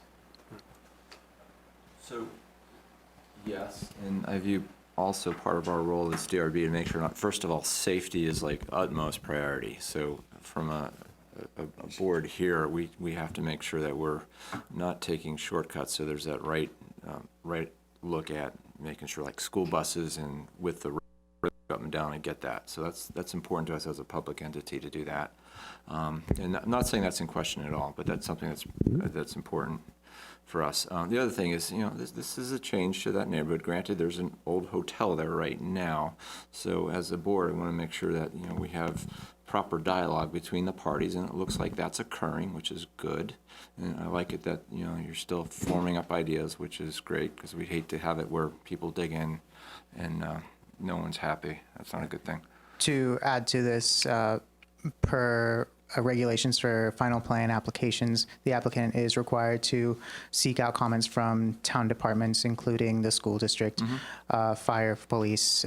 They've already been in communication with some of the departments already, but they are required to request formal comments, and that could be a recommendation on your part to seek formal comments from particular departments on particular issues to mitigate any possible impacts. Okay, Ms. David. I just read quickly the fence part of the buffer.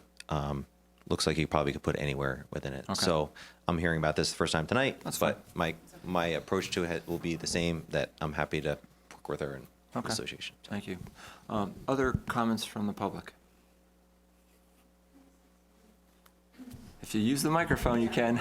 I've never been part of any thing like this before, so I don't know if I'm being naive, but there's been a couple comments about the size of this project. I mean, is that just a given that this size of the project is a go? The size of the project is based upon what the rules of the town allow, and the town rules do allow this size project. In fact, they allow. Even a larger They project. allow a slightly larger project. They allow 71 units. Meet the goals of the form-based zoning, given that's what If you use the microphone, there we go. Is there a way we can get that rule changed? It's a public vote. It's by the select, Yeah. it's adopted by the select board, and this board doesn't do that. We're like you, we're stuck with applying the rules. If I may add, the Planning Commission is currently reviewing the form-based code regulations, and you can attend the Planning Commission meetings to voice your input. It's pretty comprehensive of what they're proposing for this regulation. So for additional information, do talk to the Director of Planning, Dean Pierce, about future Planning Commission meetings. I'm sorry, this board applies policy, we don't make it. Other comments? Susan Baldwin. I just wanted to ask if the applicant could address the concern that I've been hearing. Ms. Ball, were you sworn in? No, it wasn't. Do you swear to tell the whole truth, nothing but the truth under pain and penalties of perjury? Yes, I did. Thank you. Take it all back. I wasn't planning to speak. I just wanted to hear you speak to how this project addresses the goals of form-based zoning and the master plan for the town. Well, it conforms to the form-based code regulations. I can't cite the section of that off the top of my head, but it's a type 4 building, multifamily building. It has certain level of criteria. I think one of them is nothing more than 150 feet wide to the face of the building, facing the main street. Primary entrance every 50 feet. Parking in the back. Encouraging pedestrian access. You'll notice there's quite a bit of circulation in the back and also along the front. We've included some park bench spaces. And also part of this whole thing is open space. We exceed the open space requirement because we operate a senior facility, our existing senior facility. We know that the community gardens are very desired, so we wanted to incorporate that. You'll see that. And also there's a very large thing, your regulations call it a community green, which is basically the big green area on the front, which is basically landscaped around the perimeter, but fairly empty in the middle to encourage an open area, play area, what have you, and maintain that view corridor to Route 7. There are common porches to encourage congregation of people. I guess I'm going to leave it at that. I'm Rosemary Potter. Is any of it going to be affordable housing? Affordable, I don't, so it's going to be market rate, so affordable. So affordable is a complex thing. So a lot of times affordable, so I'm a private person. I'm a person, just like you, and I use my own money. Affordable is achieved by tax credits, which is administered by the government, because at the end of the day, a 2x4 costs a 2x4, and they're going to sell that 2x4 for the same price no matter who pays for it. And the federal government has the ability to subsidize housing, and so the method of financing it is not. I don't know if I'm answering a question of how it's getting delivered. I'm not a Champlain Housing Trust. So let me back up. Was your question more of, is the price based upon fair market value, or will the price be subsidized somewhat? Right. Well, so I guess I don't know what that is. But the answer to the question there is yes, it's market rate. It's what. Not subsidized. It's not subsidized. It's not subsidized. Yeah. So I apologize for my dialogue there a little bit. So I'm not. A lot of times there are the Champlain Housing Trust or Cathedral Square. Right. Those are subsidized housing, and they have an ability to do under market rates because their source of funds are our tax dollars. And this is or is not? This is not. It is not. Okay, I just want to make sure everyone understands that for clarity. Okay. More questions from the public. Ask that everyone go around once before we go back for seconds.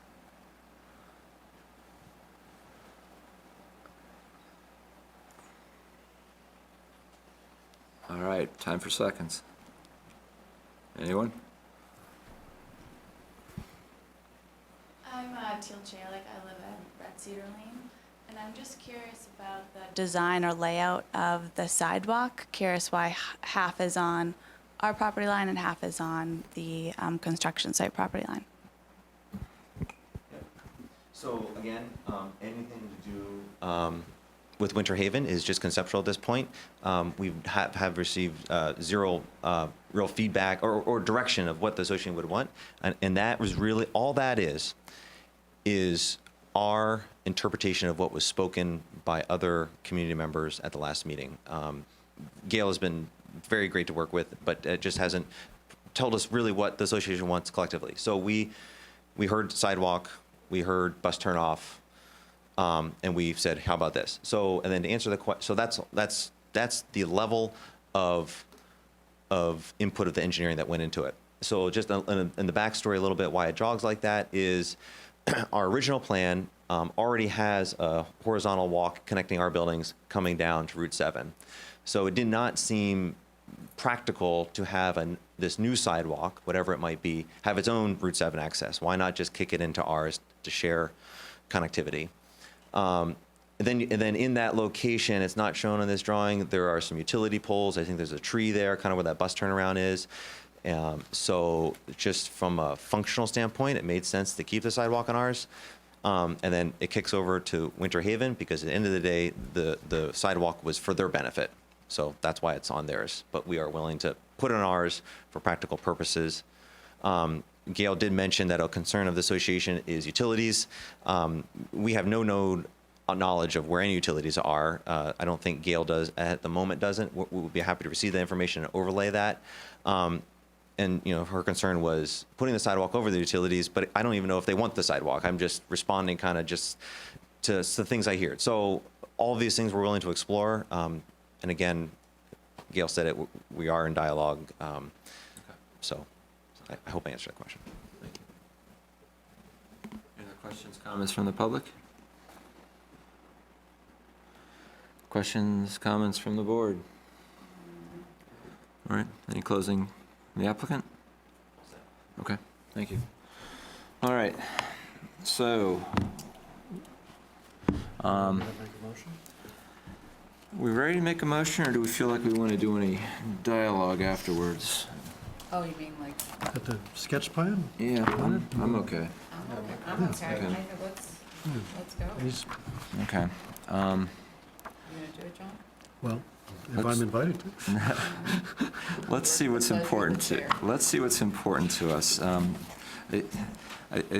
Clearly we want to encourage the applicant and the homeowners association to continue dialogue. Looks like there was some discovery happening here in a constructive way, so that's good. That doesn't always happen. That doesn't have to be in the No, in the I don't motion. think That so, can no. just be reflected in the decision itself, right? Yeah, so. That's a question to Robbie. Does the published decision have to reflect only what's in the motion, or can it reflect additional comments? Do we need to? It can reflect the additional comments. It's a recommendation. Right. So. All right. So we can. You can encourage it as a recommendation, sure, yes. Clearly, I'd like to do that, and continue to explore and understand what that back buffer area is going to look like. All right. So, is there anything else in here that seemed out of place or that we wanted to add? I mean, everything seems straightforward. Why don't we address that when we get the draft of this decision, because that's where we can put the suggestions. Yeah, that's what I'm looking at now. So we don't need to have that information to make the formal motion move on. No. All right, so, John, you want to take a shot? It's a whole page shot. I moved Let's it. get going then. It was the best of time, no. I move to finalize the record and close the hearing for application, sketch plan review application, SUB 19-09, conditional use review application, CU 19-08, and site plan review application, SP 19-06. And further, move to direct the staff to prepare a decision indicating approval of the following waivers pursuant to Form-Based Code, Section 1.7.6, allowing multiple buildings on one lot, a deviation from building placement standards to reduce the required build-to zone by 10 feet, and a deviation from building element standards to achieve compliance with the Americans with Disabilities Act. Conditional use and site plan review applications, C-19-08 and SP-19-06, to allow for the creation of structured parking and surface parking in excess of the stipulated requirement in conjunction with the creation of 48 residential units and 15 group living units at 3972 Shelburne Road. Authorization to file a final plan review application for SUB 1909 for a 63-unit multifamily housing proposal at 3972 Shelburne Road. The approval of conditional use and site plan review applications, CU 1908 and SP 1906, as well as the waivers the applicant has requested, subject to the following conditions. Zoning permit must be filed prior to any construction pursuant to the Town Zoning Bylaws, Section 1210.01 and Section 1.7.2 of the Form-Based Code. Pursuant to Section 1900.5, the applicant must provide a suitable performance bond or other form of security to guarantee the performance and completion of all landscaping required for a period of 2 years with a zoning permit application. Pursuant to 1910.4 sub A, a wastewater capacity to serve letter is required with a zoning permit application. To correct that motion, condition number 3 is not required because the applicant has received allocation That's right, they already, approval right. from the select board. So then 3 will be the applicant's conditional use review, site plan review, and waiver approvals are contingent upon approval of the applicant's final plan review application. Second. Thank you.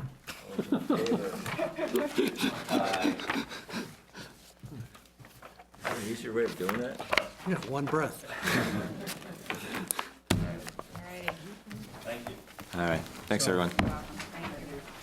Do we have any other business, or can we do it? We have to sign our little thing. Yeah, but we Yeah, can get just on the record first. just administration. Is it appropriate for a motion to adjourn at this point? Yeah, I think so. Not when we sign off, no. I make a motion to adjourn. He did, you second. All in favor? Aye. Adjourned.